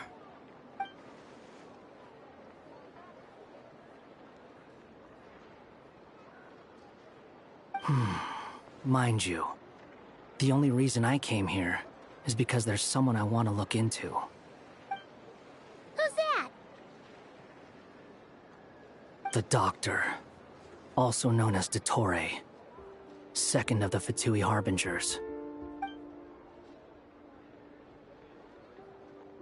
From the tone of your voice, it sounds like there's bad blood between you. I was reviewing our archives and noticed that a lot of information about him was missing. Left a bad taste in my mouth. That's all there is to it. Dottore, or Zondik, as he was then known, once studied at the Academia, but he got kicked out before he could graduate.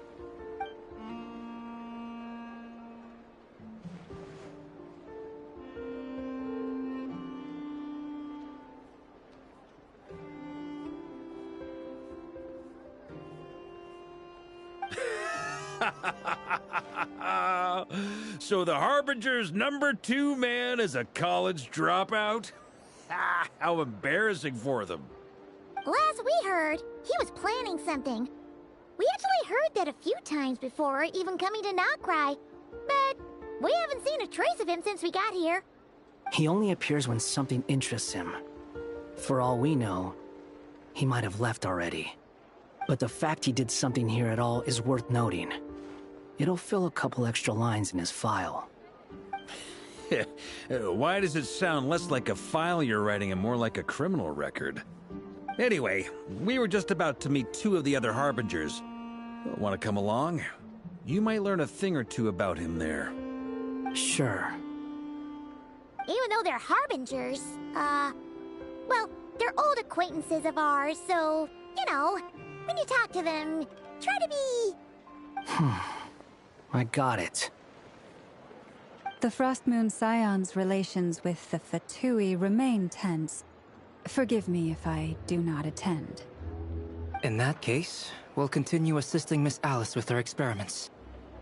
Good stuff. Everyone's having a fruitful time. All right, we better get going. I'll lead the way.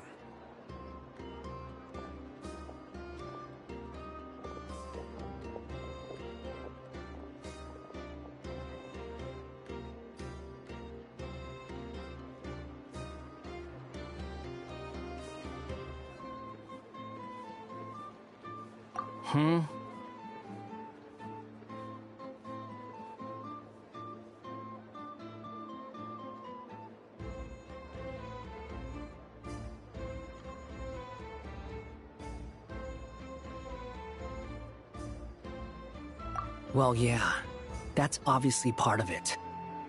But I'm not the only one who has a score to settle with him. Neither you, nor Lesser Lord Kusanali, nor I want to see him meddling with things again.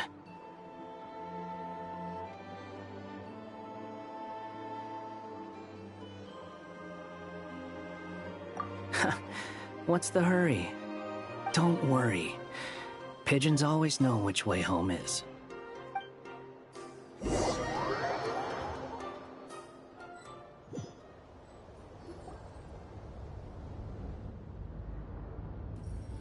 You made it. Who is this?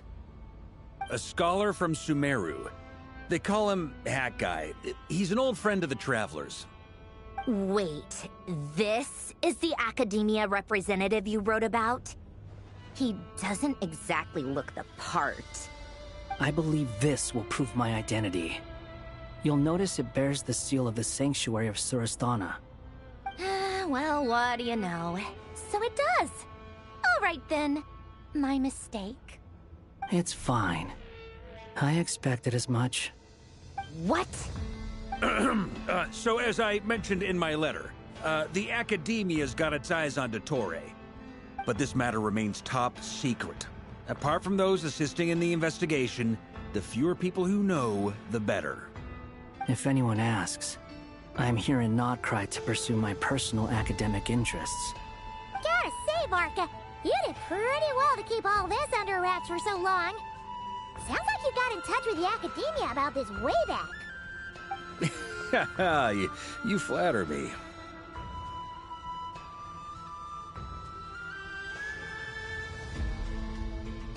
Where do I even start?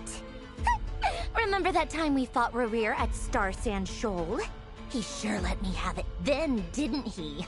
I'll bet Dottore had that all sketched out, with me as his convenient little pawn. He could not care less about us if he tried, but hey! The feeling's mutual. Does Dottore really strike you as the sort who values his relationships with his colleagues? Fair point. Definitely not. Which is why I always keep my guard up whenever he starts making suspicious moves. To that extent, our motivations align. On top of which, I consider you trustworthy people. Now, back on topic. In the wake of the Reikir of Solnari episode, Sandrone and I grew suspicious about Dottore's complete inaction during the entire affair. So we tried to find out what he'd been up to, but unfortunately to no avail. He never lets anyone in on his plans. The more he cares about something, the more secretive he gets. Indeed. Perhaps he believes that by keeping a low profile, he can avoid trouble. But that trick isn't going to work on his colleagues. Yeah, I mean, he's been researching the ancient moon's remnants. And he's been trying to get his paws on the moon marrows. Only an idiot would believe he doesn't have something more planned. With this in mind, I returned to Snezhnaya and relayed my thoughts to Her Majesty the Tsaritsa, entreating her to have him recalled. That's pretty direct. Did the Tsaritsa agree? Yes. I made it abundantly clear that the Fatui's business in Nodcry is almost concluded, and we do not need 3 harbingers in this territory. Her Majesty concurred. Accordingly, Dottore has returned at her orders. I imagine he is continuing with experiments, which no one besides he would ever have any interest in. Common sense might mean nothing to him, but he's not stupid. He knows that no good can come from opposing the Tsaritsa. Smarts alone won't get him all the way. He needs the Rooster's resources and Regrator's Mora, both of which the Tsaritsa can strip from him by waggling a finger. But doesn't he have a track record of publicly following orders while going against them in private? He probably has it down to a fine art by now. Wouldn't put it past him. We worked together on a research project once. Only briefly, but it was enough to show me that we're fundamentally different people. He has no interest in doing things methodically, stage by stage. His thoughts jump all over the place, and the moment his curiosity is satisfied, or he gets the results he wants, he disappears. The only similarity we share is that, once we set our minds on doing something, we will see it done, whatever it takes. Oh, we definitely saw some of that in your battle with Rerir. You got so competitive. Ugh, do not remind me. Then I believe we all concur. Dottore will not simply give up. Fantastic. fantastic. Now this is turning into a whole day of unpleasant memories. Ugh. Are you talking about the moon marrow stuff? He also strikes me as the kind of person to disregard experimental regulations, ruin all the equipment, and go way over budget. Then leave the first person he can find to deal with the fallout. Exactly! This one time, he was running some high-temperature experiment and the substance exploded. But does he care? No! He orders his subordinates to open the device so he can observe the results, which causes the gas inside to leak out. That gas was poisonous! If I hadn't been there, who knows how many people might have died. And after all that, he left, while I was still cleaning up after his mess. What a waste of time, he said. Waste of time? The nerve! He wasted my time! You've been bottling that up for a while, huh? Hat guy, I must say, you seem awfully familiar with internal Fatui affairs. Especially when it comes to Dottore. Thank you, Lady Harbingers, for providing such valuable information. I have no other questions for now, so I'll be on my way. Wait, what? You're just gonna leave? You're welcome to join if you want. Ugh. Just when Paimon thought he'd finally mellowed out. He makes quite the impression. I'll say. I've met tons of headstrong people, but not many of them would join me in bad-mouthing Dottore. Anyway, back to the main agenda. Barca, you said that Columbina has gone missing? Or rather, disappeared. Yeah. We're working on building a connection between her and this world. The simplest method is to find out her real name. I've actually asked her that question before, but she said she didn't know. Considering our relationship, I doubt she was lying to me. As far as I recall, she was never dispatched by Her Majesty to claim a gnosis or anything like that. The Tsaritsa's plans had long contained a place specifically for her. I always thought that was weird. What could she do that the rest of us couldn't? Knowing what we do now, it's probably something related to Kavaki, right? More than likely. When she first arrived, Columbina would often go to Her Majesty and ask when she could start the task assigned to her. But Her Majesty always gave the same reply. The time has not yet come. So she spent her days in Snezhnaya doing basically nothing. The Tsaritsa has summoned a beautiful blind maiden to be a harbinger, giving her the third seat by virtue only of her enchanting voice. It was a dumb and stupid rumor, but the reality of the situation made it hard to refute. And what happened after that? I imagine she stopped caring. She no longer seemed to care why she had been recruited, and Her Majesty never gave her any missions, so she just continued to sing in the flower garden. For my part, I was busy. So busy, in fact, that watching someone be that idol had me fuming. But still, I got the sense that she had long been used to a life of other people claiming she was needed when she wasn't. I just felt that having a place to stay would cost me something eventually. And so I waited quietly for the day that I would have to pay the price. And on the other end of that spectrum, you had me. Someone once told me that I had the lousiest work and the toughest luck. That's a good way of putting it. I forget who said it, but those words have always stuck with me.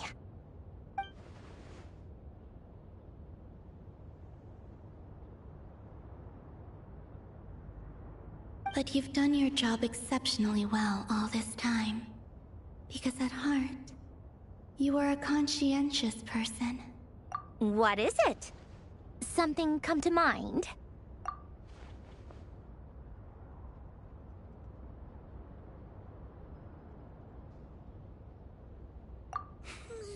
That makes sense. Nothing screams you are needed like your name shouted from across the town.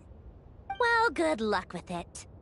But if you ask me, Colambina is still the most shoutable name. I'm just so used to it now, after all the arguments we've had. I can't be bothered trying to remember another name for her. Nor I. Sandrone. Harlequino.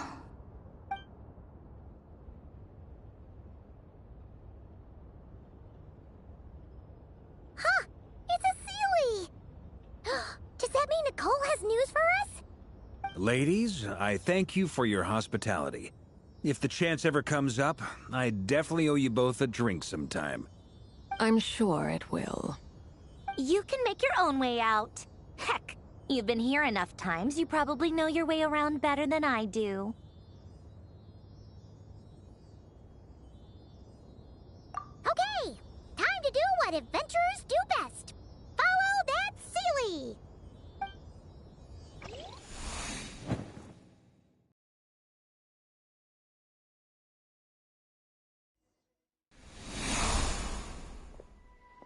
Here you are.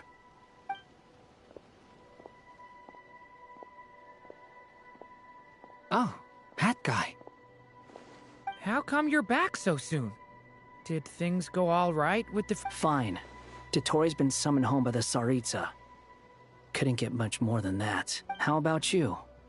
Any progress with the investigation? Unfortunately not. We've tried everything.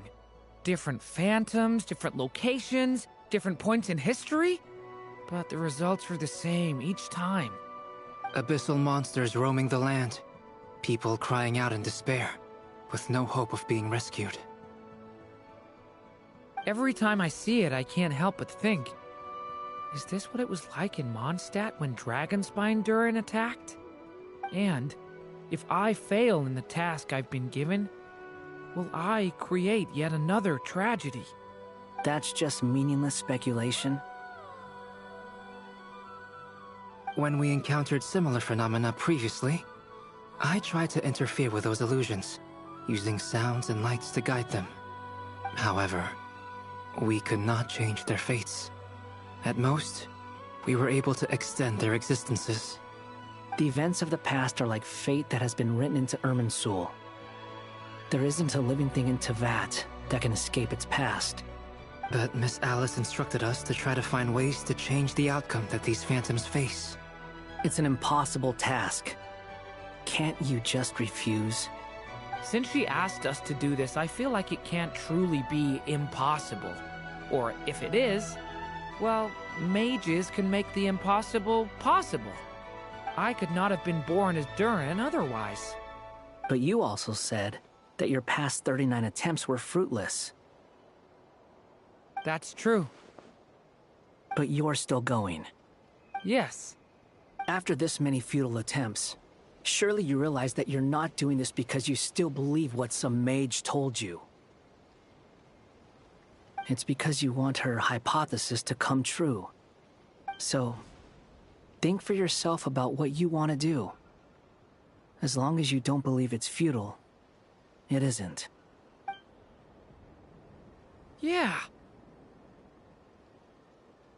Previous experience indicates that we cannot touch the phantoms, which limits the effectiveness of our interventions. If we want to clear this hurdle, we need to break this rule somehow. Same thought here. Following the same rules means repeating the same failures. Reducing ourselves to mere playthings of fate. So you mean we need to figure out a way to make contact with them despite knowing that we can't? Yes, and I suspect that's something only you are capable of.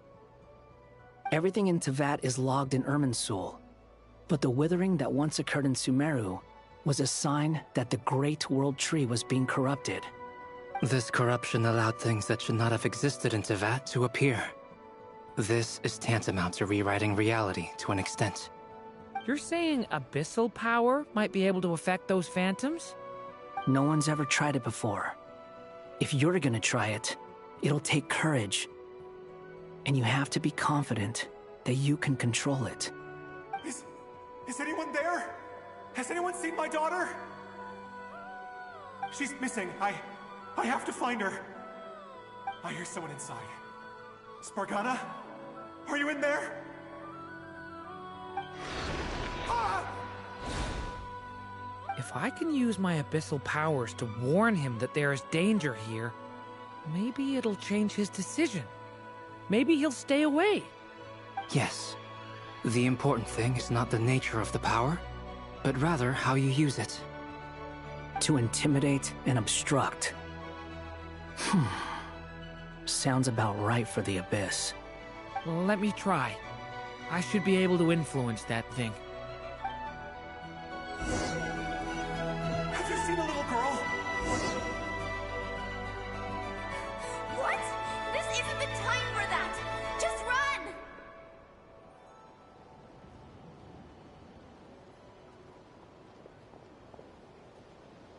I hear someone inside.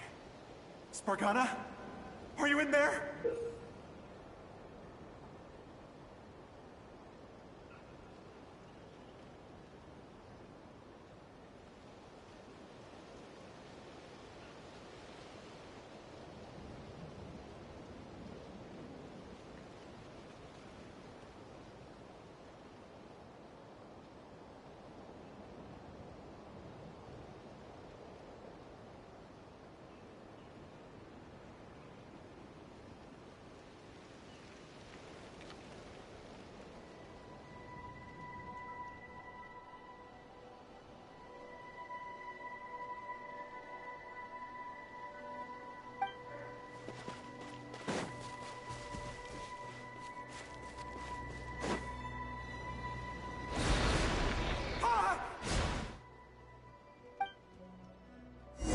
Have you seen a little girl? What? This isn't the time for that! Just run!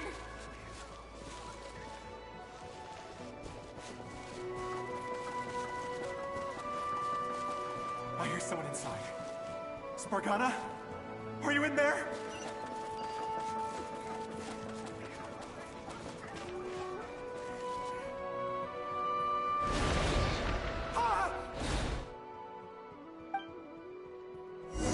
Have you seen a little girl?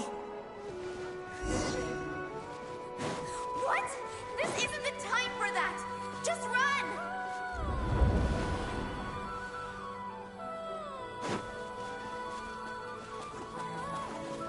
I hear someone inside. Spargana? Are you in there? What is this? Looks dangerous. I should get out of here.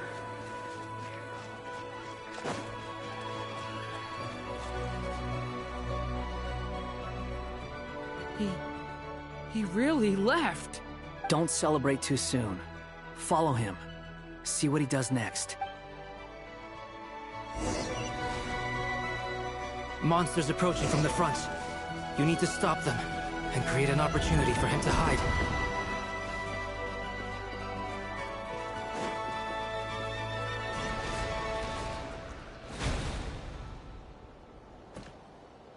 Help me!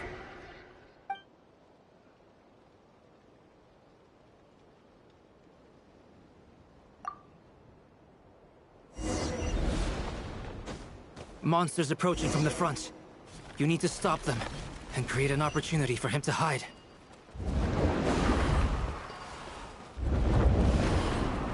No!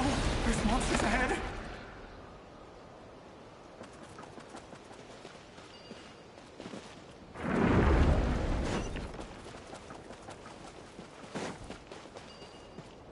Wait, is that the barrier I saw earlier? Why is it appearing now? It's as if someone's controlling it.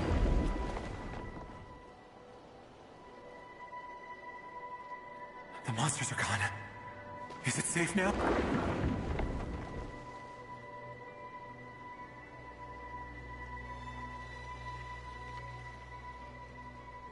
The barrier's gone too. odd. Anyway, I guess I'll keep going. Quickly, let's keep up.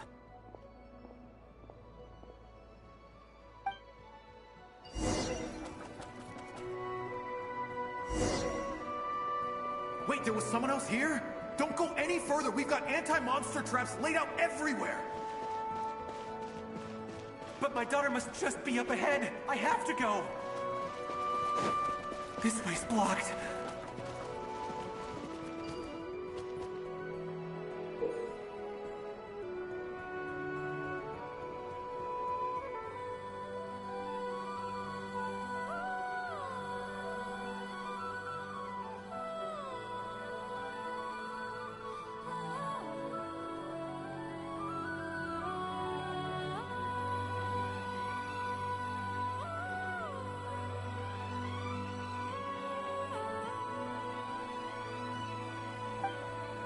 We might be able to use the explosives over there, but we need to take care not to hurt him. I'll use the barrier to keep him at a safe distance. This barrier seems to be helping me somehow. Hey, wake up! Oh, good. Gotta keep moving ahead.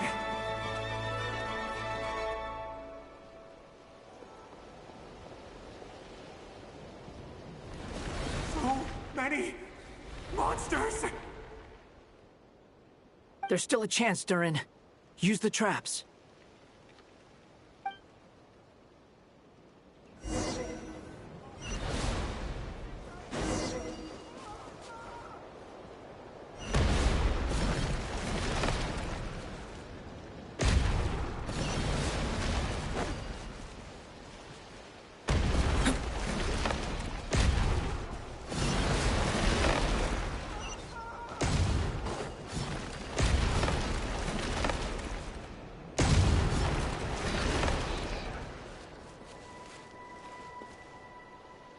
This is a new development. I've never seen this happen before. We might just be able to save this person.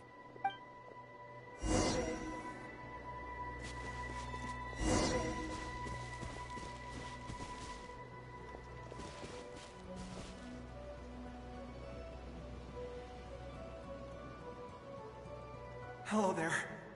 Have you seen my daughter? Spargana's her name. She's carrying. Get out while you still can, you fool. But I can't just leave her here. Sorry. Wish I could help. Okay, thank you. If I do find her... Don't bother. What's that noise? Monster! No, if he goes inside, he'll be walking into a trap. Let's try this once more.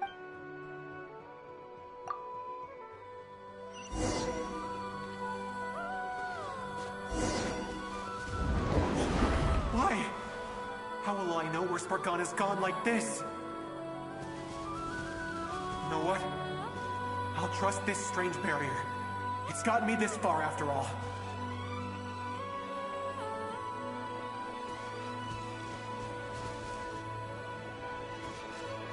Hey! Hey! What? Spargana, are you there?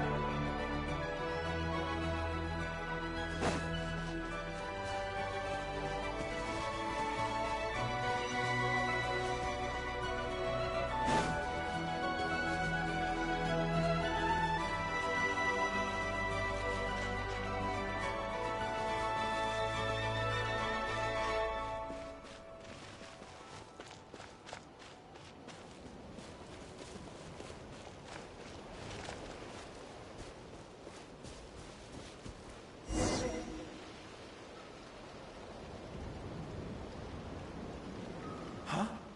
That looks like one of my daughters. Yes, it's one of hers for sure. Durin, just like last time. Use the explosives.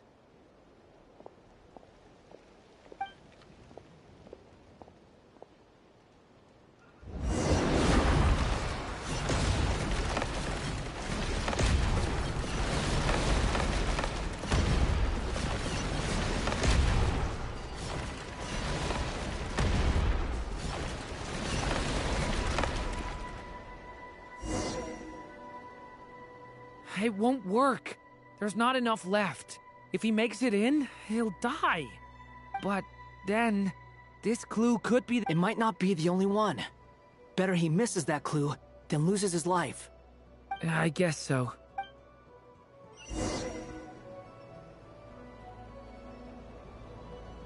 Stop him, Durin.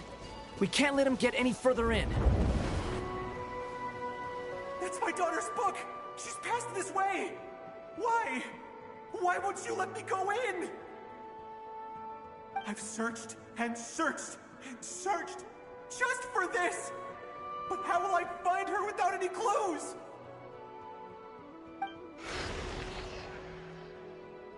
I no longer have anywhere else to go.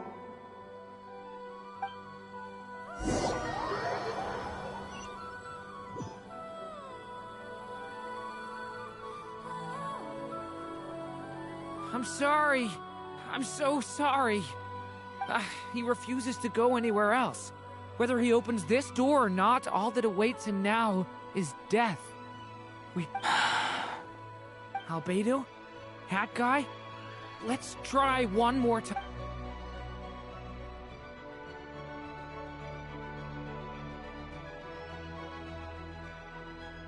Why am I here? What's going on? All these scenes running through my head. Where are they from? Huh? His reactions have changed. How many times have I... Huh? Wait. You can see us? I feel like I always could, but that I only just realized you were there. I'm sorry, but I haven't done anything yet, but those monsters, those deaths, they feel like I won't find my daughter. In fact... No. Yes, it is. Even so, we're trying to find a way out of this. You've not seen my daughter either, have It seems she really isn't here. I'm sorry we couldn't help. I'm just... tired. Maybe this is destiny. Maybe it doesn't matter how hard I search. How long do I have left? Experience says 15 to 20 minutes. 15 to 20. Thank you for all your help. Let's rest a while. You look exhausted too. Now's not the time for you to... It's not...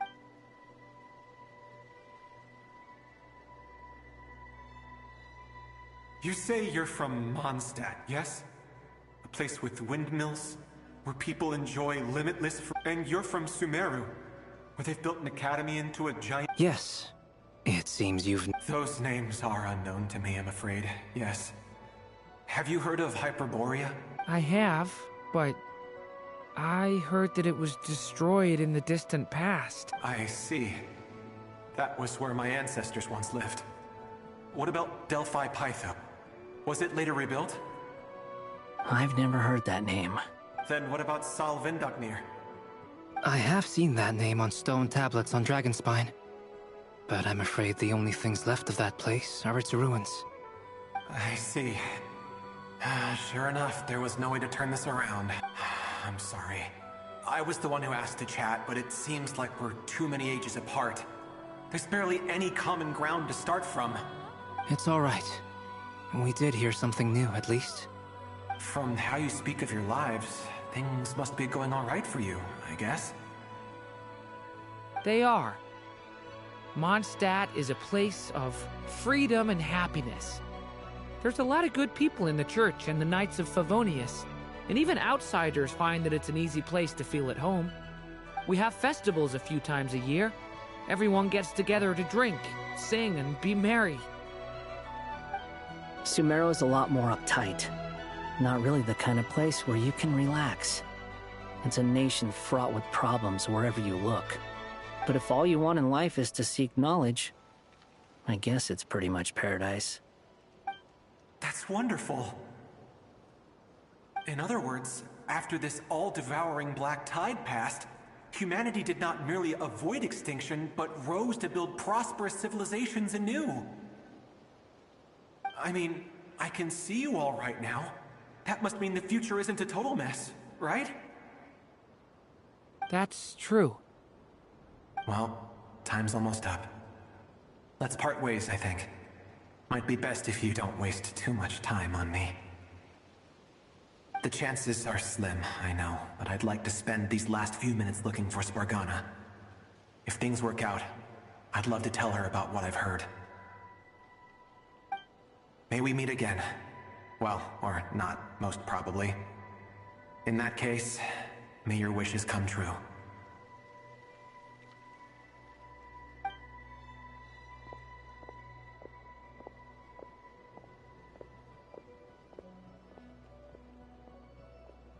He's gone.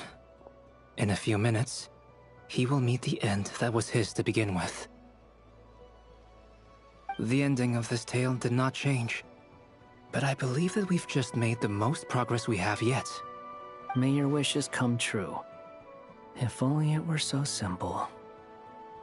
Hat guy, could I ask you a question? You've never talked about your past.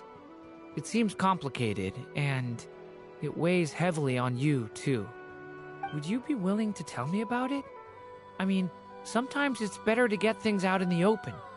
Take that guy we try to help, for instance. At least he said goodbye with a smile, right? I know about Albedo's past. Our experiences are very similar, and he created me. As for you, you're my first friend, and you've witnessed every step I've taken. But either way, I mean, we're still best friends. But if I knew more about you, I might understand your thoughts a bit better. I've told you about myself. I'm a student at the academia. And what did you do before that? Prepared for the entrance exam? All right. If you really don't want to talk about it, I won't press you any further. I was a puppet built from the branches of a white tree, using technology left behind by the Conrian schools of mechanical engineering. A white tree? You mean an Irminsul tree? Yes. A branch of Irminsul that was once connected to the main tree. So you had a human creator too? Yeah. But my creator abandoned me after deciding that I was a failure. After that,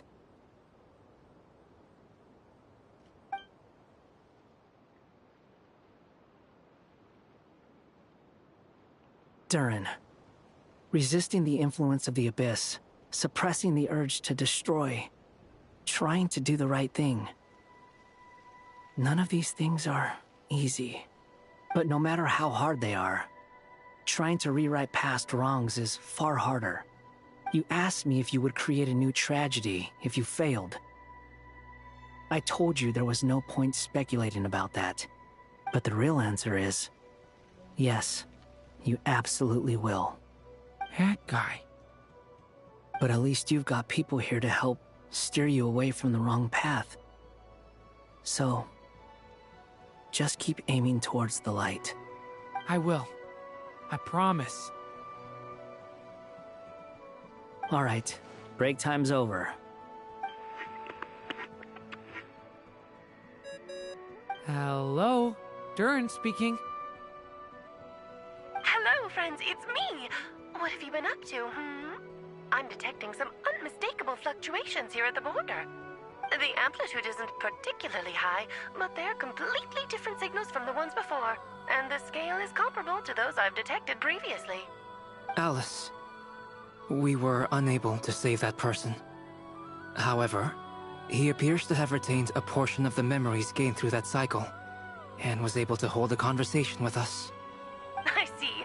Well, that is rather odd indeed. It definitely merits further attention. Could I trouble you to keep trying the same approach? I need to gather some more data. Counting on you.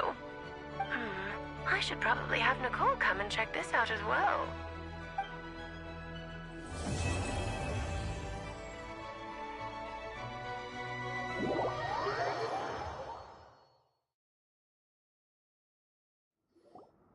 There you are. I was worried you might stop to collect treasure chests opened by the Seelie along the way.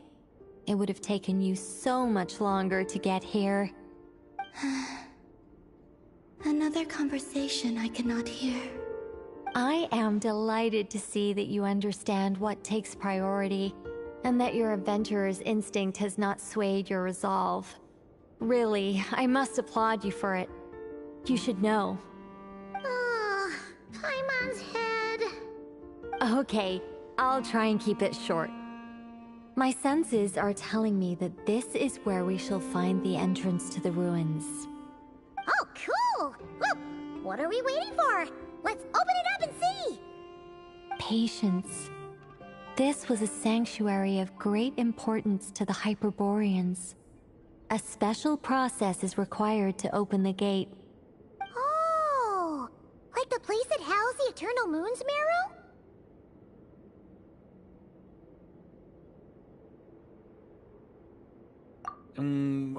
Okay, so what's the plan? Need us to do anything? And just the short version, if you can. Ah.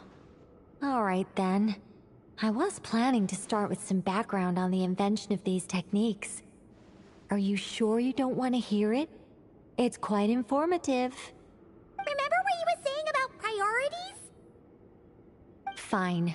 Simply put, we need 3 human representatives to successfully undergo a process of Kuvaki resonance. Think of it as a test from the 3 moon goddesses to see if the entrants are qualified, with the most recognizable qualification being Kuvaki. Pretty sure Lauma would ace that test. Oh, wait. But we need 3 people. I also have no doubt that the Moon Chanter would be qualified. But we would need 2 other people with the same constitution. Therefore, the most feasible method is not so much to follow the rules, but to figure out how the test functions and find a workaround. I've done some research, and it turns out the mechanism is rather crude. We'll simply need humans to stand before it who have sufficient Kuvaki energy within them. I'm with you so far. How do we get the Kuvaki in them? The easiest way would be transfusion. Take some Kuvaki from Nodkrai's soil, put it into the bloodstream, and get it circulating in the body. So we're going to cheat on the test? Precisely. There are other methods, but this is the simplest one. Cheating the system is much easier than trying to hide from it. Huh? Ah! Sorry? Does the idea of cheating upset you, Miss Lauma? No, that's not it. I suddenly had an idea. Ooh, what is it? It's about Moon Prayer Night. I figured out a way for Kutar to join in the festivities. Huh? But as Paimon said, we need to have our priorities straight. Let's get back to the test. I'll follow up with Nefer on the festival arrangements. Oh, okay. Anyway, is this really the best method we have? A Kuvaki transfusion sounds dangerous, no matter how you slice it. If you think that's dangerous, wait till you hear the other methods. I'd be more than happy to go through them if you'd like. There are several. No need, we're good. Let's go with this one. Very well. Kuvaki transfusion it is. Now, I should mention that the risks can be greater or lower depending on individual compatibility. It would be rash to simply infuse the Kuvaki and hope for the best. If the body rejects it, the reaction can be quite severe. The symptoms are similar to another condition that some people here suffer from, known as congenital Kuvaki sensitivity. So, before we execute our plan, I will perform a simple test of my own to see who is compatible and who is not. Once that is done, we will have to complete the resonance process as rapidly as possible.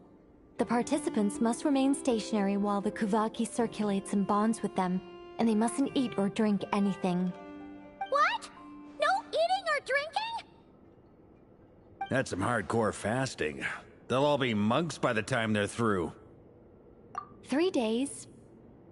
Oh, that's so long!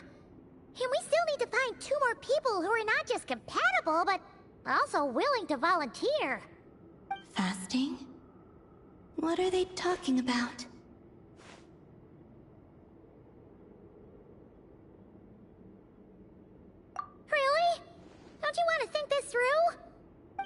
Haha, count me in too. 3 days without food? I can handle that. Miss Nicole has made it clear that this is the easiest way. The way I see it, there's nothing else to discuss. It's time to step up.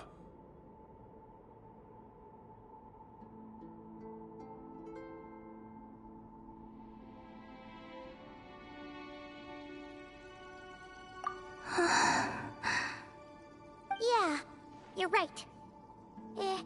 In that case, Paimon volunteers to be Captain of Logistics. She'll keep the fires lit and grab some spare clothes to keep you comfortable.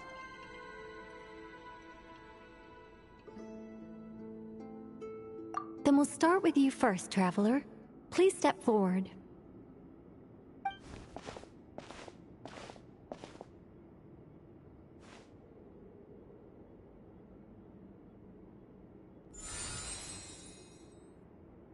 How's it going?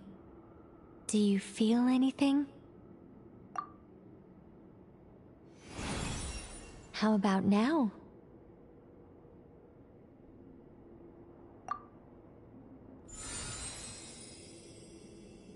And now?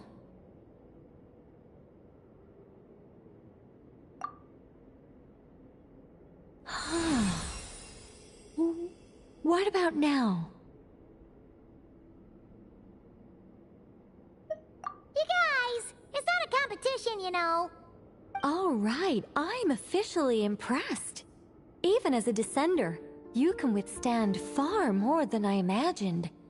It's like I summoned a giant stone titan to arm wrestle you, and your arm hasn't even moved an inch. In my last attempt, I infused 5 times the amount of Kuvaki required. Yes, safe to say, compatibility won't be an issue for you. You're eligible to join. You're next, Mr. Varka. Sure, here goes nothing. All right, I'll start where we left off. 5 times the required Kuvaki dose. Whoa, whoa, whoa, hey, wait a minute. How's it going? No, not great. I kind of want to puke. Feels like I've been drinking too much. A few bottles of wine, then a big stein of Dark Horse, with some hard liquor from Liyue mixed in. You think this is funny? I just lost to a young lady in an arm wrestling contest. I'm never gonna live that down. My apologies. I'll lower the concentration and try again. Oh. How's it going now? I'm not as dizzy as last time, but I can still feel it pulsing around. In that case, you wouldn't be an ideal choice, Mr. Varka. Let's try someone else. Okay, let's go ask some of our other friends then.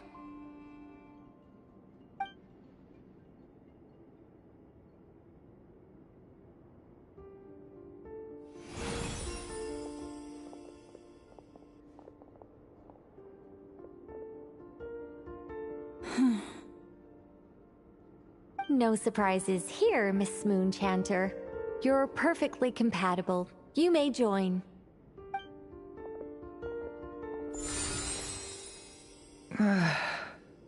I'm getting a slight headache. Shame. You were so close. Whoa! I'm itching all over! Allergic reaction. We can't have that. Huh? Well, are you gonna start a walk? The Hexenzirkel is an organization that cares for and protects children. We will not have them do danger.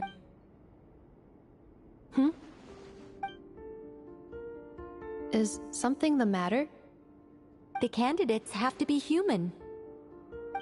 I guess that rules me out too. Huh. Everyone except the Moonchanter got beaten. Guess I don't need to feel so bad after all. I mean, looks like this isn't gonna be as easy as we thought. Perhaps I could ask for volunteers among the Frost Moon Scions. I'll see about talking to some trusted Lightkeeper colleagues. Itlua springs to mind. In fact, I think we had some former Frostmoon Scions join our ranks recently. Can you give me the scientific explanation for how the test works? I can probably make some kind of test bot. Then we can just zip through Nasha Town, going up to people and pressing a button to check their status. Wouldn't that be way easier? No. Wow! No elaboration for once. How about I contact the Knights of Favonia's garrison in the Wave Chaser plane? Shame that Lohan's already left. And that guy's even tougher than I am. Strange. The moon goddess is clearly revered by many people. So why is she on the brink of disappearing? She mentioned that the world has rejected her from the very beginning. And when we fought the Rakhir of Solnari, it seemed like she exhausted her power for our sake. Also, Paimon's not sure revered is the right word for how people feel about her. Gratitude, certainly. For my part, anyway. It's basic reciprocity. She helped us, so she deserves our help in return. Yeah. Even though she looked like she didn't care, she still saved a ton of people, including me. A review of the relevant data leads me to conclude that Miss Columbina is a good person. Yep, you bet! They really think so?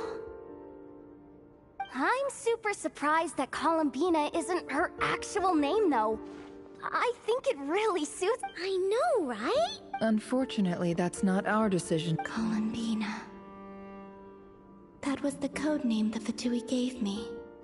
But it also came up in the song I heard when I was born. But is that really all there is to it? Is there anyone left who will still call me by that name?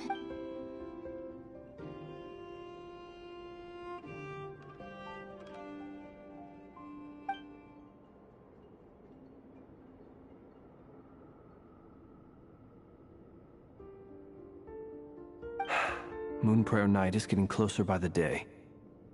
We're running out of time. We need to look for other candidates. Then allow me to try. Huh? What are you doing here? You contacted your friends via the Adventurers Guild. Sandrone has been keeping an eye out for something like that, so she informed me. Since I have the ability to accommodate a moon marrow, I should prove to be a suitable candidate. Arlecchino. When can we begin? I see. We can begin right away.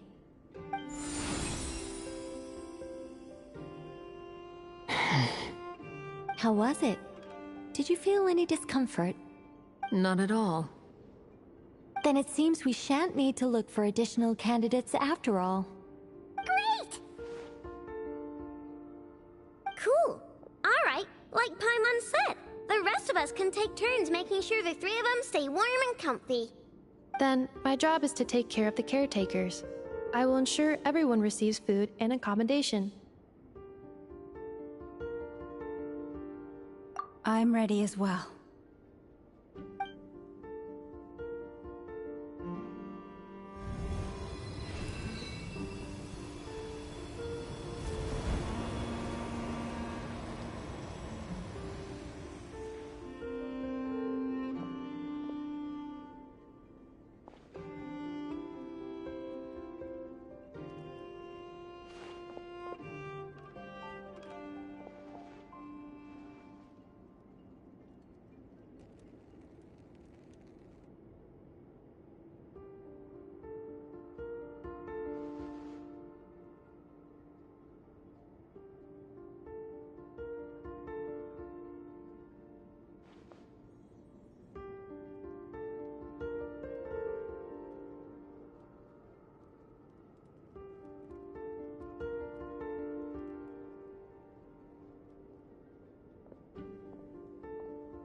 The work is done.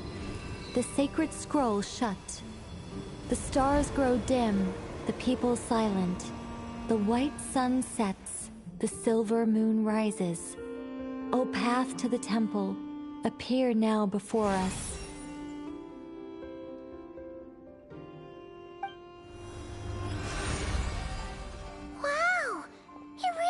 So that's what all this is about.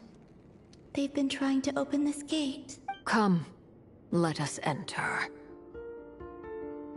It might be best to eat something first. Take care to chew properly and swallow slowly. It will give your body time to readjust to the— They will head in soon. They will need to enter this gate.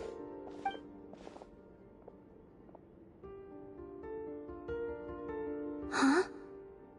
I cannot pass through.